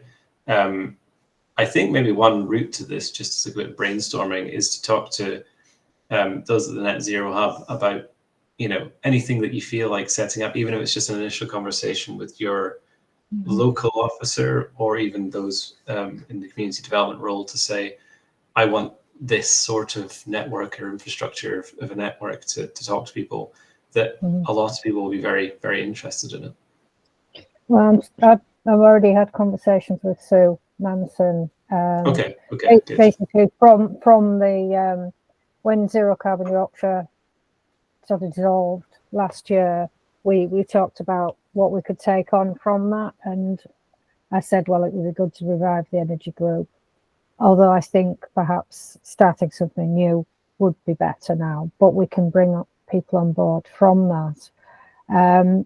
Plus I've spoken to the local guy as well, Harry. So I'm a long way along with these conversations, but it's just about kind of producing something now and actually finding out what is useful for me to do and what people actually need. As I say, I want to be involved with a local project. We need to get more things started around here. We're well behind. But thinking just generally on what exists forum wise, again, Community Energy England have a platform called Lumio, which you can sign up for. It's to ask questions, to chuck things online. There's questions coming from all over the UK from communities. I think if you're, there are people on there from the Northeast, no doubt, that are worth trying to link up with, and maybe that's a good forum to start a conversation and to start a kind of side group in, because you can access that nationwide experience, and I know lots of people on there who are very, very experienced in community energy development. Thank you for that. I mean, the thing is, these things tend to sort of grow, and I'm trying to keep a small focus, but also I want to sort of see if there's any development to bring people together in our area. Sure. So I will look those up. Just take a note of those. Yeah, I've just popped a couple of links in the chat there. Thank you. Thank you. We'll direct you to Community Energy England and a bit of information about that group and how to join it. Thank you. I mean, I was in touch with them years ago, but this is all sort of like building on.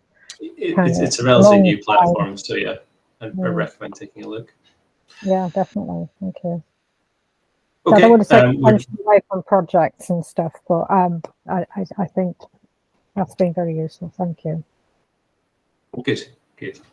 Okay, we're just approaching 1 o'clock, so I think it just kind of leaves us to say thank you very much for participating. Please drop me an email if you have any questions, anything you want to ask, and yeah, welcome to join our meeting tomorrow on financing and on Tuesday around governance and procurement. So have a nice rest of your days, and thank you again. Thank you. See you tomorrow. Thank you. Yeah. See you tomorrow.